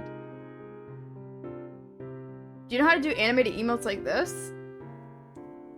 I mean, technically, yeah. But what I do is, like, hand animated, basically. So, well, hand-drawn animated instead of, like, doing live 2D. So, like, this is technically what I would have done. Like, this. Like, this is something what I have, like, something like I've done, or, the other one that I also did was, the Kirby dance. That's also something I did. But I followed a tutorial like that, so... Well, I followed the animation, like, frames and did that. Like your art style? Thank you. It's very, basic.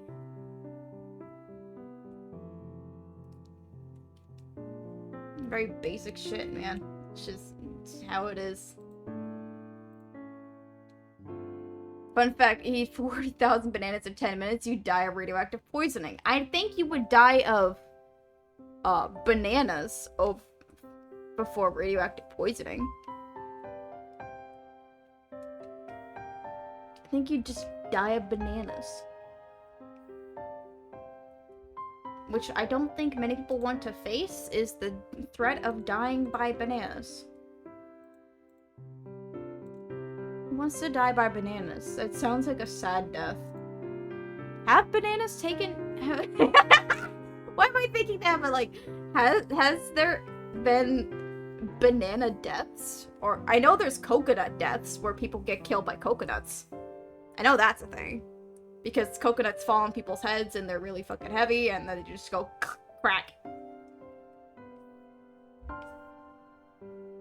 Grapes technically have a bunch of deaths because of wine, so that's also wine, so probably not.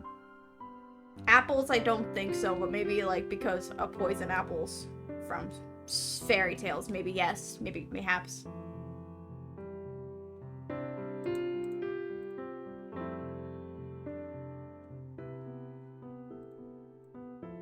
Now that you mentioned fruit, all I just think of now is Pikmin.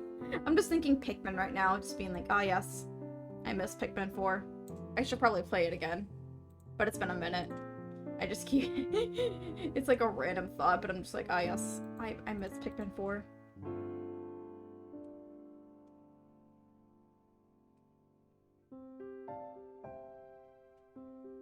Because of all the fruits and all the stuff. I miss Ochi. I need to play Pikmin 4 again because of Ochi. Just for Ochi, that's it. No one else, just Ochi. Just Ochi. I love him. I love Ochi. I wanna give him the biggest, like, belly rubs. Like, just the largest belly rubs. I don't wanna pat him. I wanna, like, make sure he's all fed. Nintendo gave me a dog, and I became irrationally attached to him because, I mean, look at him. My guy is a baby who got hurt by the environment, and we had to fight a big dog to save him. And we fought the big dog. It was great.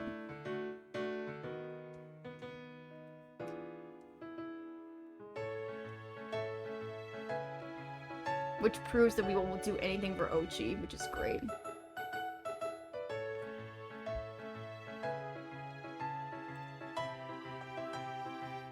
Yeah, I prefer it without.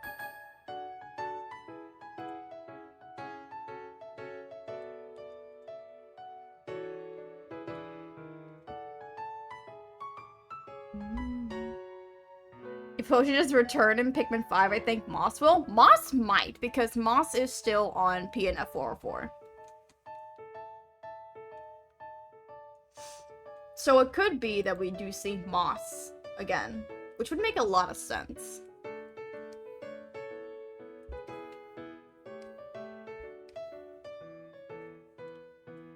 Which would be interesting, but I mean, also...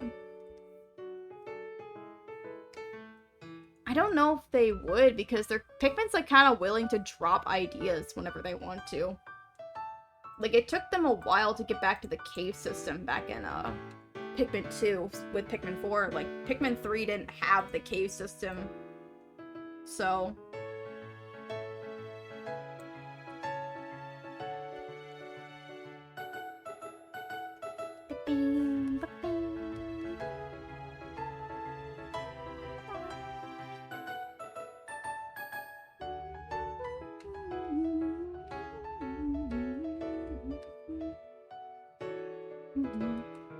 Moss will most likely return.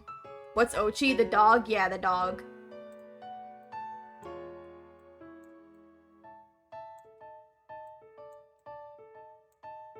The yellow dog that was our best friend in Pikmin 4.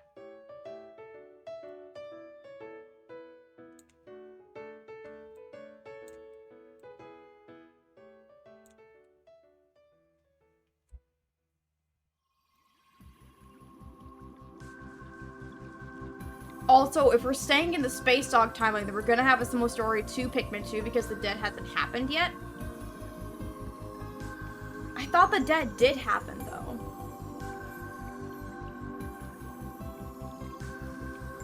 That was, like, the biggest mechanic change, yeah. I thought the dead did happen because... Pikmin 3 didn't happen yet, if it's the Space Dog timeline, because they talk about Kopai starting to get in a bigger population, which is a problem, but they haven't gotten to where they need to go to the thing.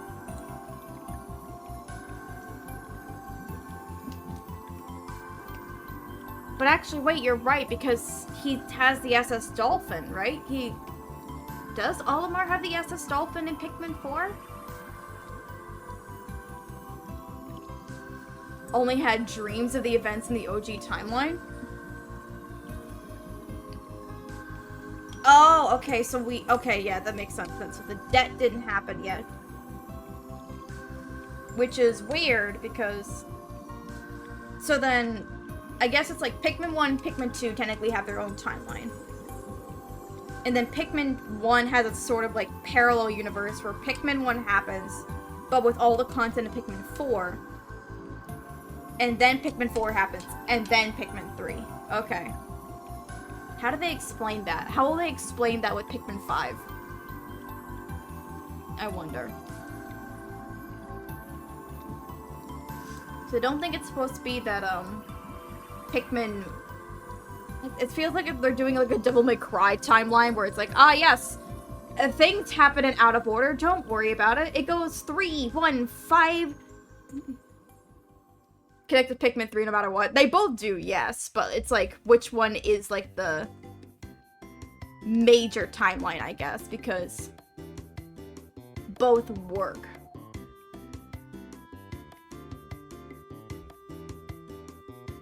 Which means, technically, if it was the... But that's weird, because then Pikmin 4 has Louie in there, and Louie doesn't appear until Pikmin 2 to help with the debt. Like, he's introduced in Pikmin 2 to Olimar when the debt occurs. So it's like...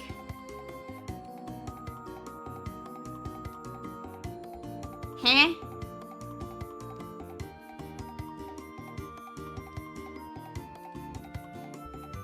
That's like the weird part, because Louie isn't a character in Pikmin 1.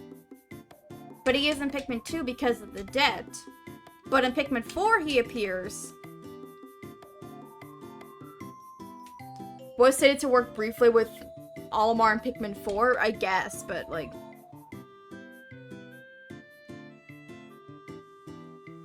My whole thing is like how, like, fully connecting this to Pikmin 1, I guess. Because Pikmin 1 is the weird thing. It's like, Pikmin 1 happens, but it also technically happens again with Pikmin 4. Because you play as Olimar right before it becomes a Leafling. And it's like, huh.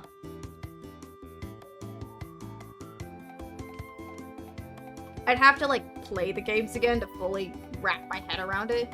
Because Pikmin 3 is the last game of the timeline. Because Pikmin 3 happens after Pikmin 2. Because Pikmin 2 needs to happen for Olimar to go back to get enough treasure to pay to get the dolphin back.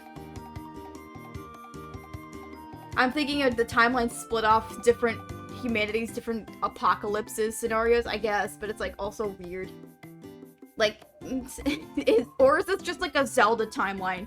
And they said, fuck it, we don't care, throw them in any order. What if it's like the Zelda timeline and they just said, fuck it, and you're like, what do you mean, fuck it? We want to know, we want to understand. And they're like, nope, you ain't understanding shit. And you're like, no, I want to know, but I guess not.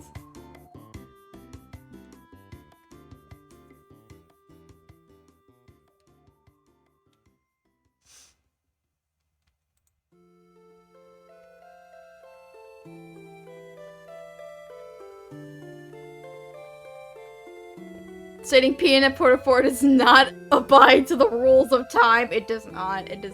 It's... Time is like nothing to Peanut 404. They said, what? The timeline? Fuck that. The time is weird in this world. Don't think about it. Said, a day is 13 minutes. Deal with it. A day is 13 minutes, night is 12 minutes, and you're going to deal with it. And you're just like, okay, I guess, but can I get a little bit more time? And they're like, no. No more time for ye. It's like, damn. What were humans doing on Earth to destroy time? They accelerated the speed of... They wanted people to be more productive, so they forced the Earth's axis to spin. Maybe what they did is that they got the planet closer to the sun, and people couldn't take it, so they forced the Earth to spin faster so they could have normal days and nights. But it spanned too fast and they all flung off Earth. And they just now drift in space dead. Maybe that's it.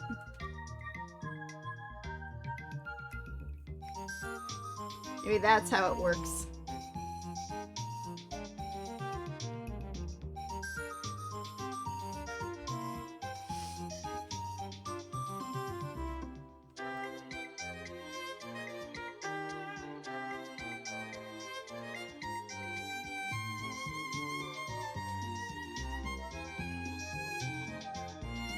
I don't know. It seems like in like most Nintendo games, the Earth is just fucked up. Or it implied the humans are the descendants of every Pikmin race. So every Pikmin comes from a human. which makes a ton of sense. Meaning no wonder we're all shrinking. No wonder all we're getting so much smaller as time goes on. What if gravity pulled us down and squished us, so we had to make ourselves thinner and smaller so we could fit on the space? It's what if that's the whole shtick?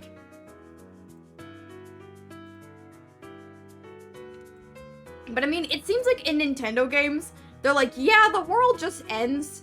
Like, Kirby with Kirby 64 with a frozen level, which is just Earth, and then, Forgotten Land and the whole, like, thing that happens there, and they're just like, yeah, people just die, and you're like, okay, I guess we're gone.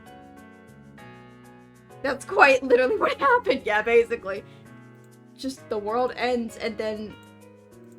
Wait, does that mean that then... What if that means that the Kirby timeline is connected towards the Pikmin timeline? Because then it would be like Earth froze over. Because it became too inhabitable and it began to warm up again. New life sprouted, which was discovered again. And now both Kirby and Olimar are exploring the same planet and different locations to find different things, and they fight different eldritch gods to figure out what the heck's going on. Maybe that's it. Maybe the Earth has developed so strangely that they have to, like, quarantine itself off to make it easier.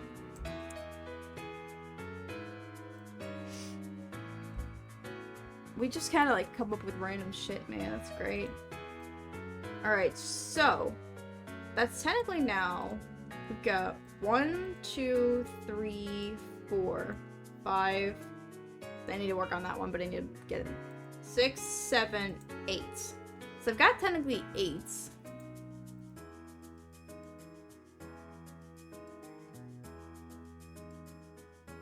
Imply human slavery. They most likely do. Or, they most likely either do that, or they were robots. And that's where the planet Robobot comes in, because the robots went haywire and they left, they fled to space, and they were taken in by the Halcyon, by the big company, and thus they took them in and made them their own machinery and their own workers. That's how they connect.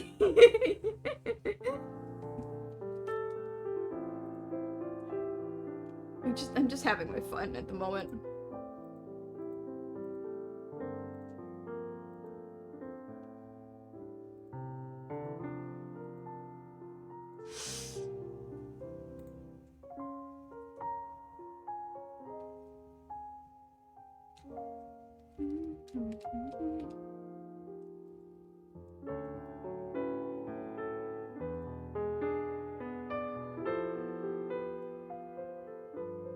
Man, Nintendo games do be coming together. They come together in such weird ways.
Still nice to know that the plasma ray smells like citrus. It would make sense, because a lot of things just smell like citrus. It's like our default scent, so... It's like, it's just the default to say, ah, that smells like citrus.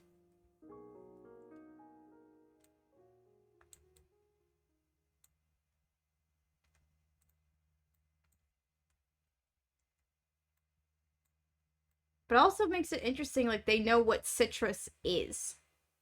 Maybe that's, like, the terminology that they use because it's, like, normal colloquialism. Like, oh, citrus is something that, like, people know about. Oh wow, did it go through all of them? Dang, okay. Hold up. It finished all of them.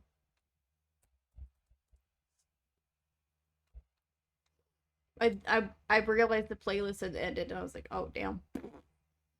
Alright, cool. What kind of OST should we listen to next? What's a good OST to go through?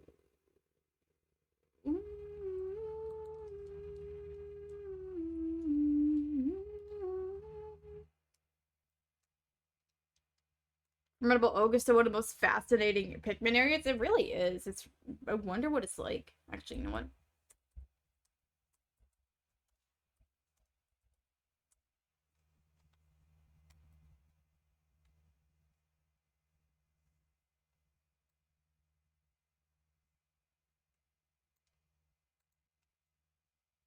What should we listen to that's like Pikmin? What kind of song should we listen to Pikmin for? Because I'm feeling like a couple things. Alright, cool. Ravage Rustworks.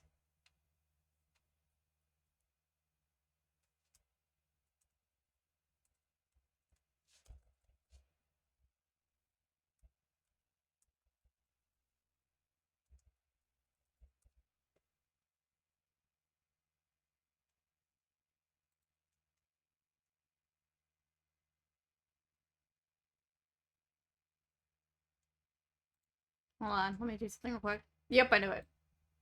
I knew this would happen. There you go. That works, yeah.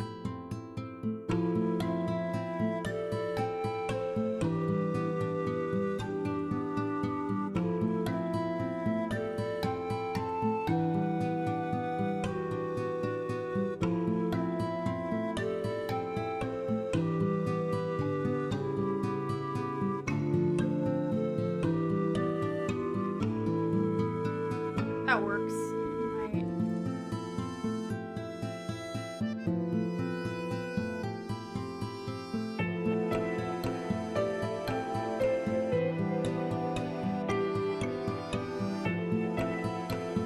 That's another area I wish was expanded on in a Pikmin game, like exploring Abandoned City. I think that would be really cool. Like exploring something more man-made, because the big house in the Hero's Hideaway was like the closest to like seeing more man-made stuff, but I think something really cool would be exploring like something really like old, similar to what's like you see in the underground, like old stuff, but like more human instead of just being underground.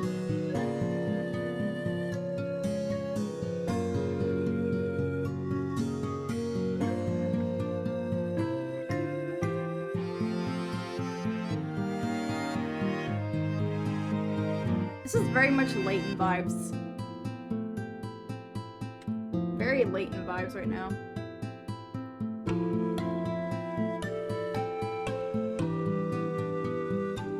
What's another emote we could go for?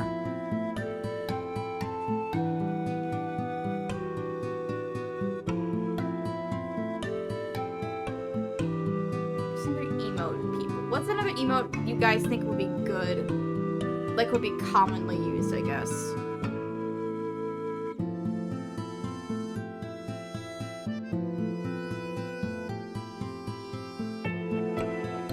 White Spectralites really like hanging on man-made structures for unknown reasons. Ah. That's interesting, because they like...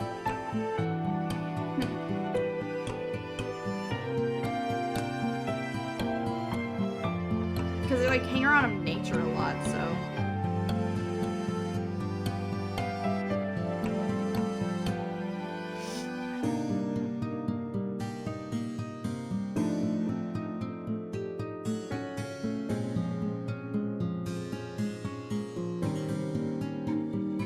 You shouting person? Oh my god. What type of persona should I go with? Like... Persona 1? No, Persona 3, Persona 4, Persona 5 is the thing. Which one should I go with?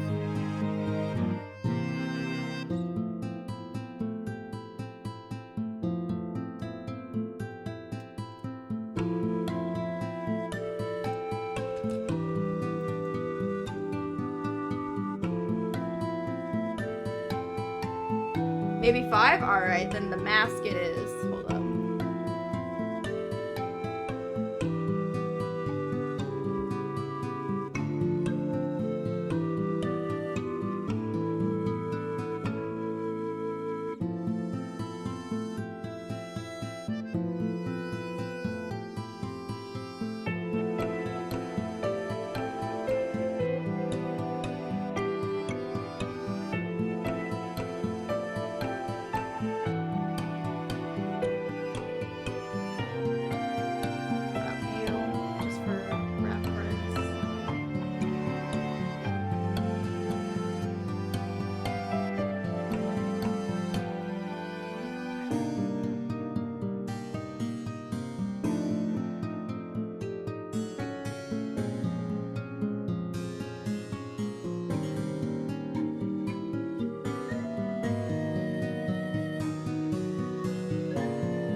My brain is like just thinking.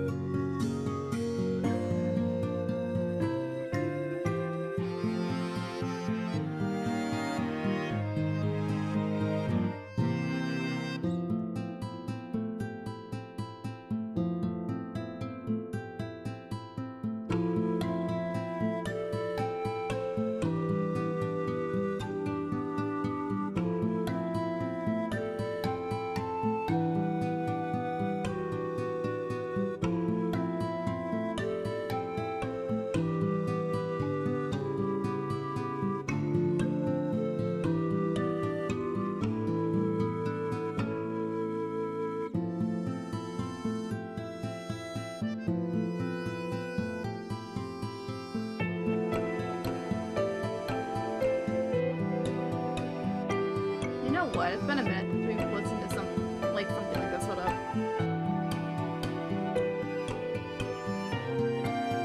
That's a really good one. I like that theme a lot.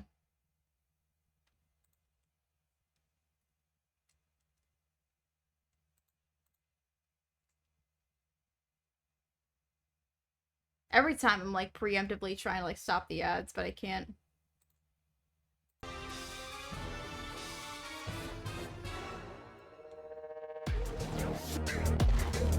Remember the groovy long legs, baby. Hey.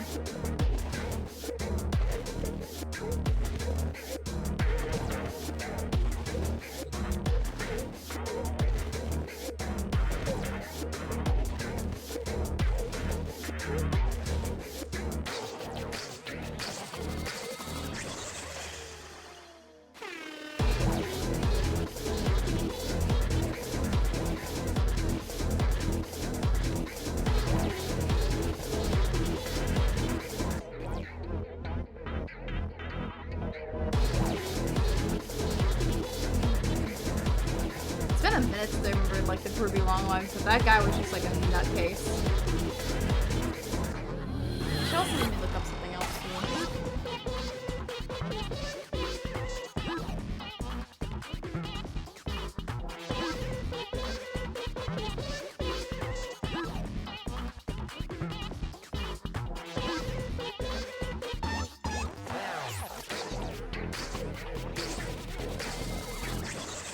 so I have like preferences and stuff.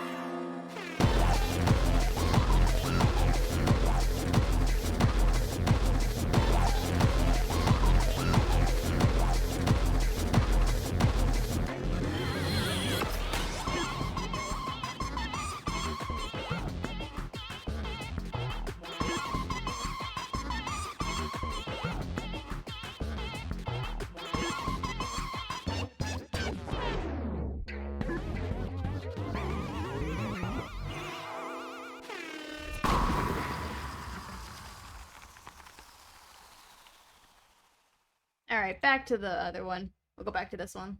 I just had to listen to the Groovy Long Mix again.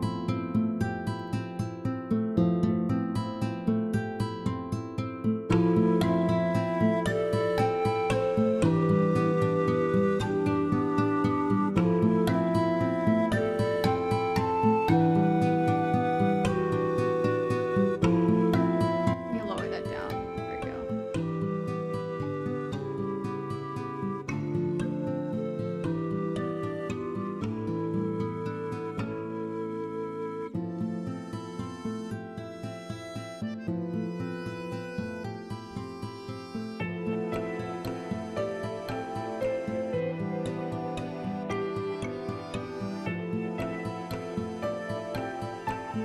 Oh, wait, hold up. Let me look at this for myself, man.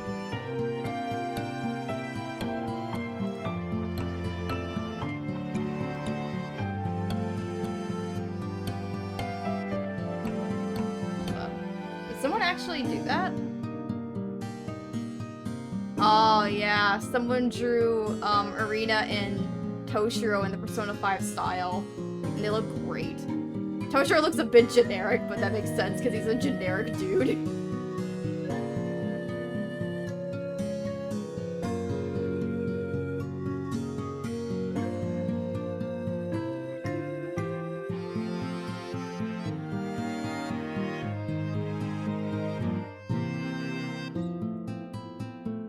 Let me grab these guys also as like reference too.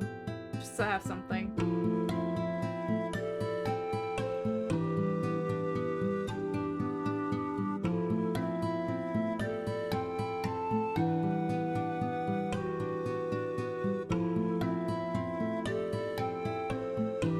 It's got a little L.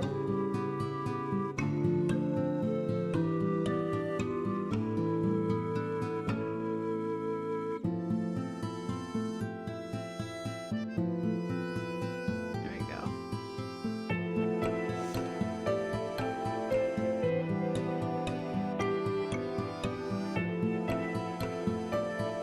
Something like that kind of works.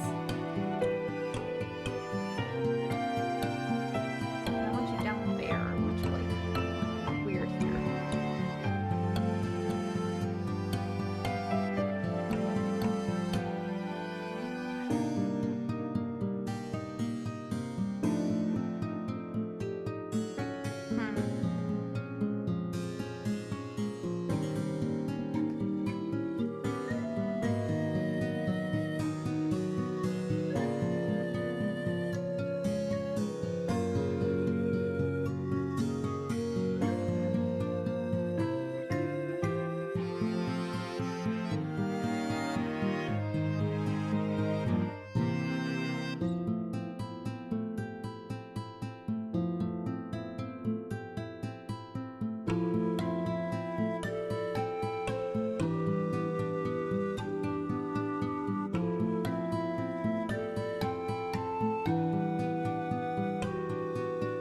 Sketch one, and then we're gonna do sketch two, like sort of maybe doing this idea, but also probably not.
So it could either be the something similar like this style, because it's still sort of chibi, or like full chibi style. Blech, words. That's the thing. It could be either one.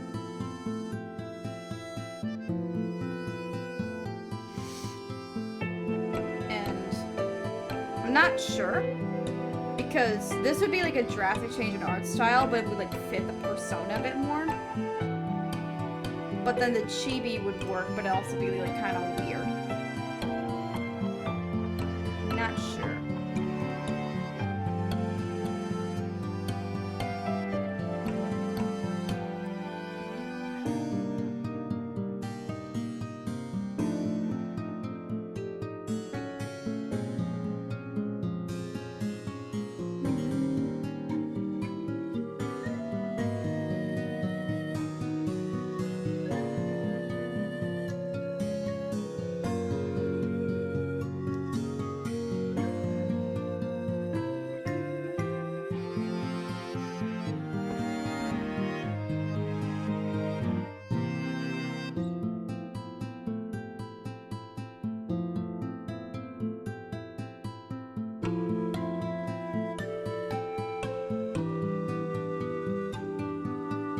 That's my question. Which one do I go with? Both work, but I think I'll just like develop both of them and then see where my brain goes. See which one I like better. Nothing wrong with making both of them. Ain't nothing wrong with making both. Maybe more work, but it'll be interesting.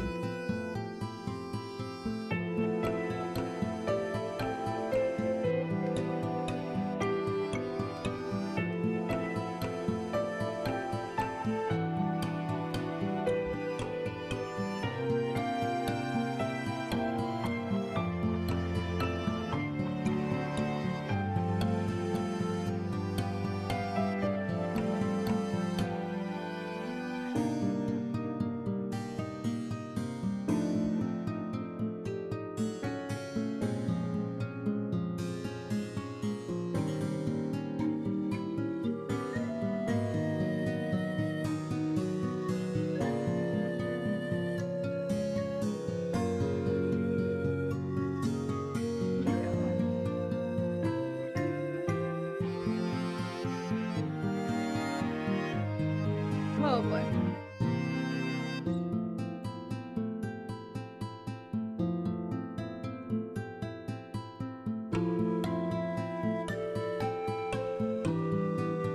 Not bad.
guess what we can do is like take this and then flip it.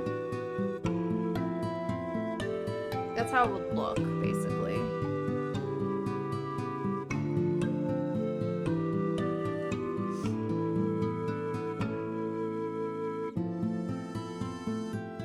That's how it would basically look with this style.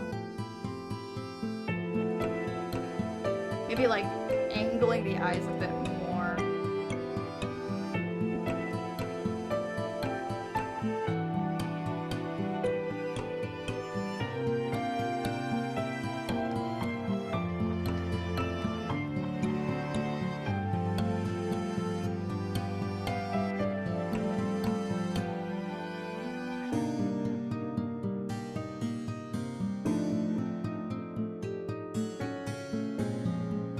Person.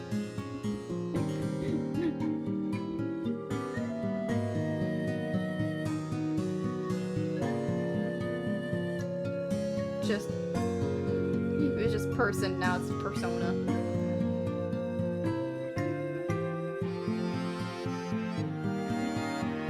Person.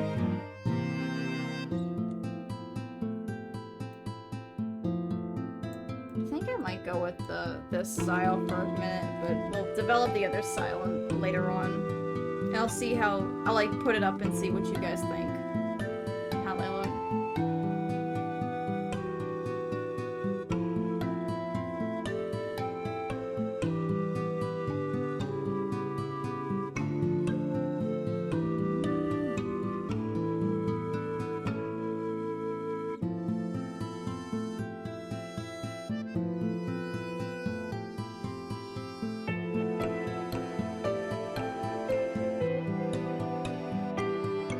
Oh, wait a minute, no. From a distance, it looks like personal.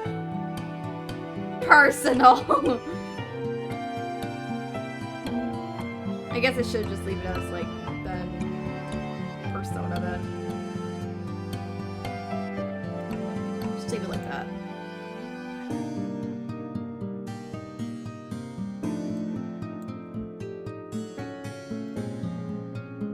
Yeah, that looks better. I can just do it like this.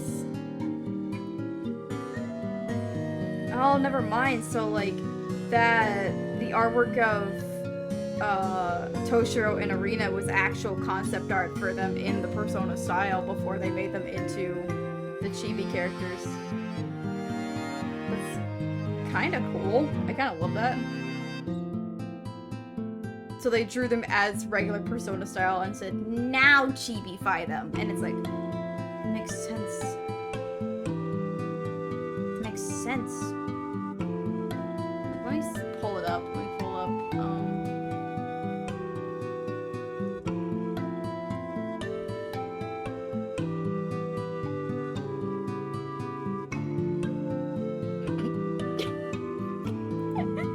Hold on. Let me do something real quick. Let me.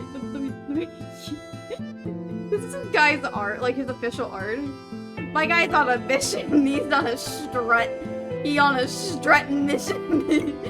This is fucking artwork. It's so fucking cute. He's just like, hello. I am man. But this is it's kind of small, but like, let me see if I can find it like directly. There it is.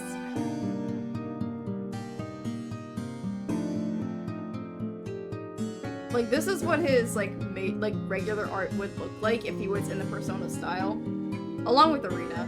Hold on, let me like adjust it. That's what he would look like, and I'm like, sir, okay, goddamn, and they made him this. It's kind of funny to see the process of that. They're like, okay, but never mind, that actually looked better. That would show it. This shows it better. So this is what he would look like in the main Persona style, and then they made it this. I'm like, you know? Oh no, he's hot! Like, listen! I'ma say it, he looks good! Toshiro knows what he is, man! He knows what he is, and I'm gonna be honest,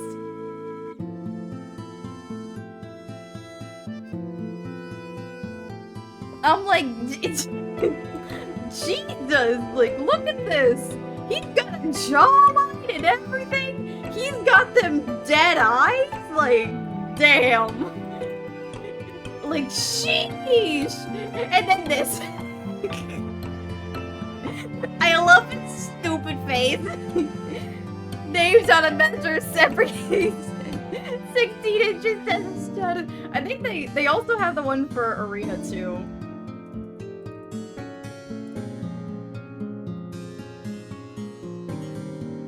Yeah, this is, let me find a better version. Yeah, here we go. This is the one for Arena.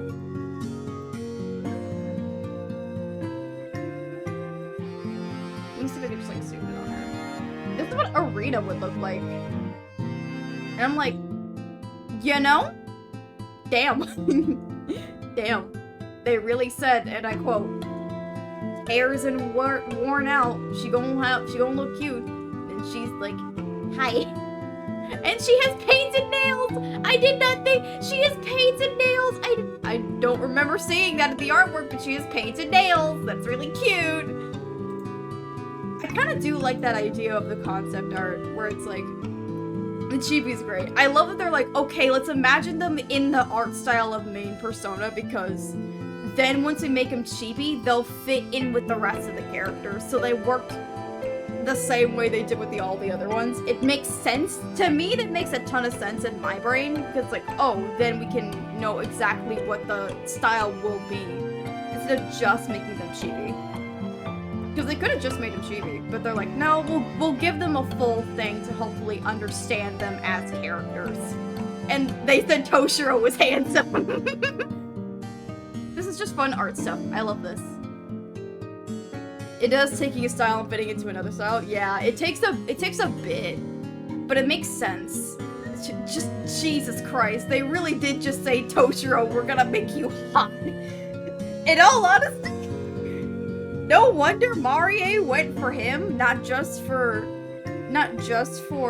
the political, like, goddamn, good sir. Surprise. It do be funny like that, like, goddamn, good sir.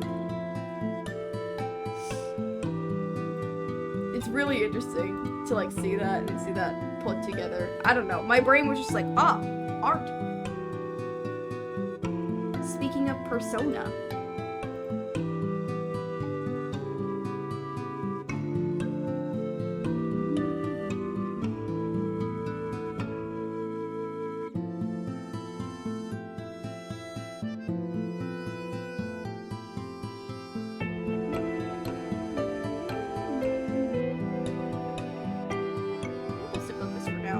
Kind of like pooped. My drawing brain is now kind of like tired.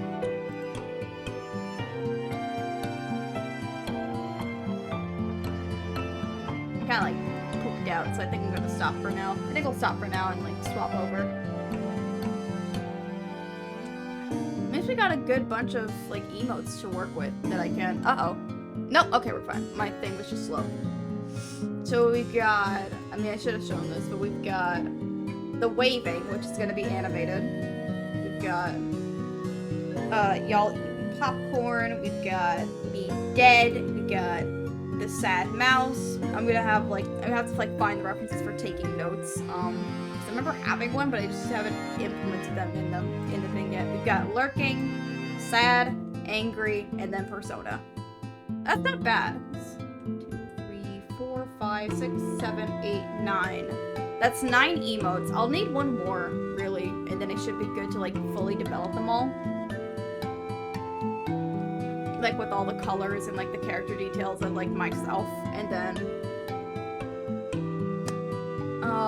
I'll add those into the thing, for you guys to use. I mean, technically it's 9 emotes, which some of these are gonna be, like, free to use, like, for followers, because it's just space, you know.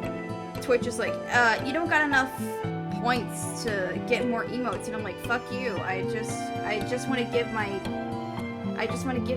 people emotes. emotes. That's all I want, Twitch. And they're like, nope, none for you. And I'm like, fuck off. Great. But I feel like we got a lot done today. At least I feel like it. I feel like it. And I'm kind of happy with that. I'm kind of happy we got a couple more emotes put together. Or at least the bases put together. Because once I have the bases, I then can, like, work off of those to make mine. And then use them for, like, commissions and such. So I'm kind of glad. I'm kind of glad we got a little far in that. Power up, you know? Ooh, wait, let me look that up real quick, just so I have a reference.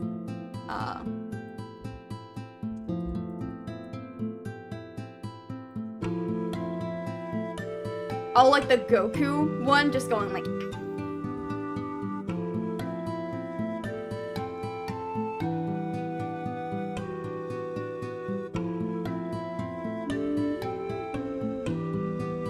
I could do that, yeah.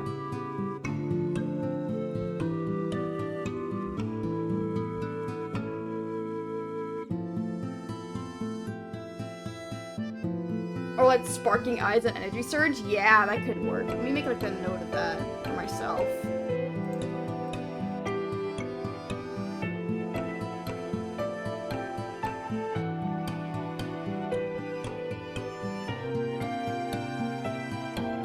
There you go. Make a note for that. For myself.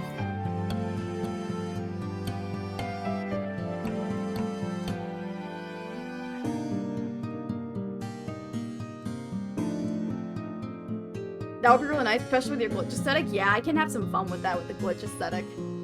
Like having all the having pixelated and like big cubes like taking chunks out of me and like looking nuts. Yeah, that one works. And I think there was like one more emote idea I had. Oh right, it was like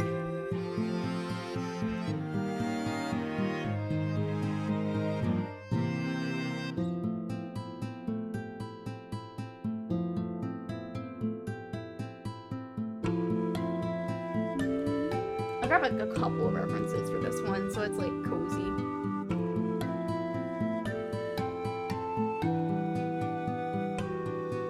Open like that.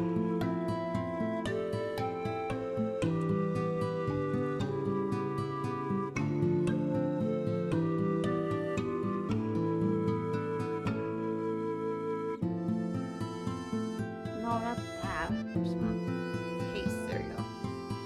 Examples of these. Getting a blanket emote just to have. This blanket emote would be cute.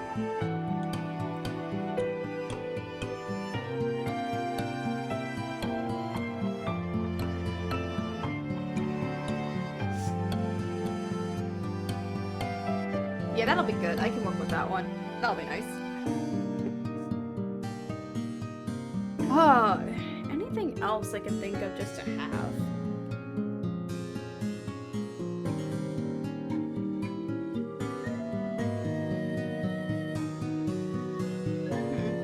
For now, no. I think we're pretty good on what we got. It might have been a shorter stream, but I'm just kind of glad to, like, you know, chill and have a good time. It's been good, you know? I feel productive, and that's a good thing. Getting some art stuff done is good. I'm glad we can feel productive. Let's see if we can raid anybody. I know it's a little bit early, but we can see. Do you guys have any suggestions on who we should raid today? Let me do this because it's making weird. Yeah. And then I can save this guy. Bring this over here so I can just see chat.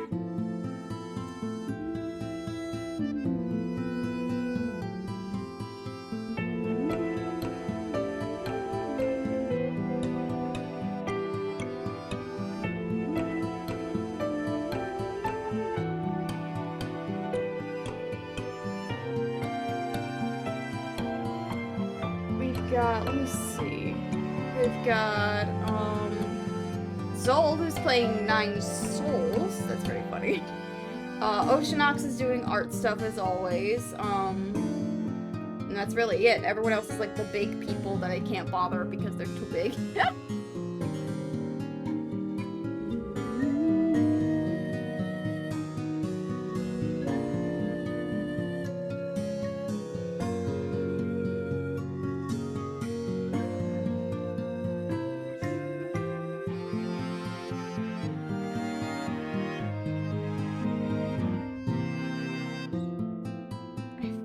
Though, we might just go... I meant to ask, I couldn't post in Discord yesterday. Did you have a link? The link should have worked.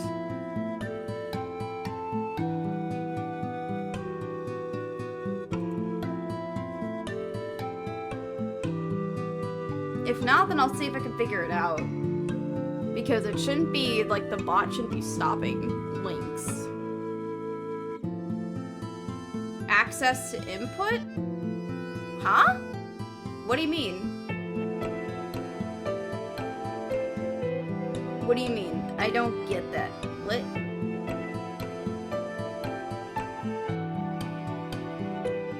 Can't type at all? In which channel?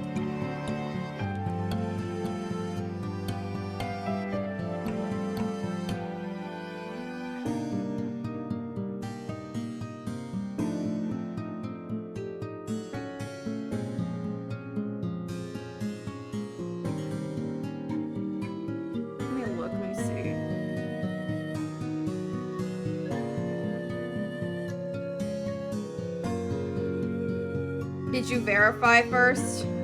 You didn't verify, that's why. You're supposed to read the rules. You didn't verify.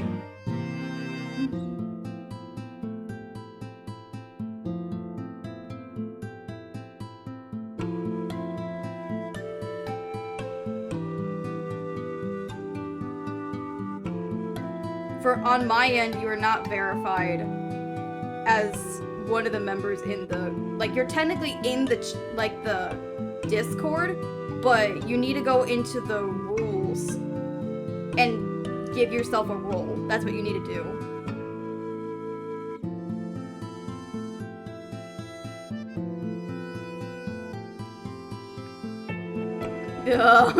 Yeah, it's like an oof. That's what you should do.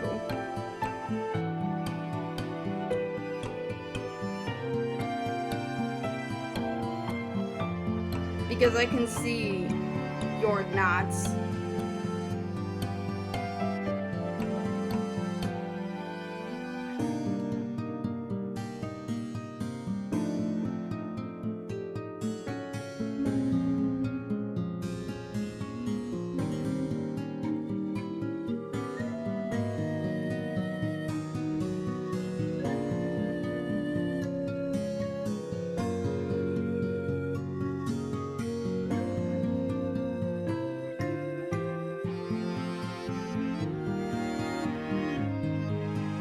While we're doing that, I guess I'll prepare to raid Oceanox.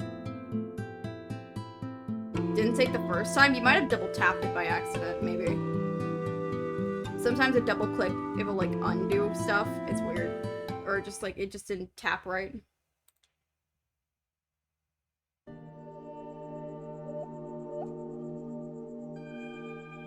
So now you should be able to. Now you should be able to see everything.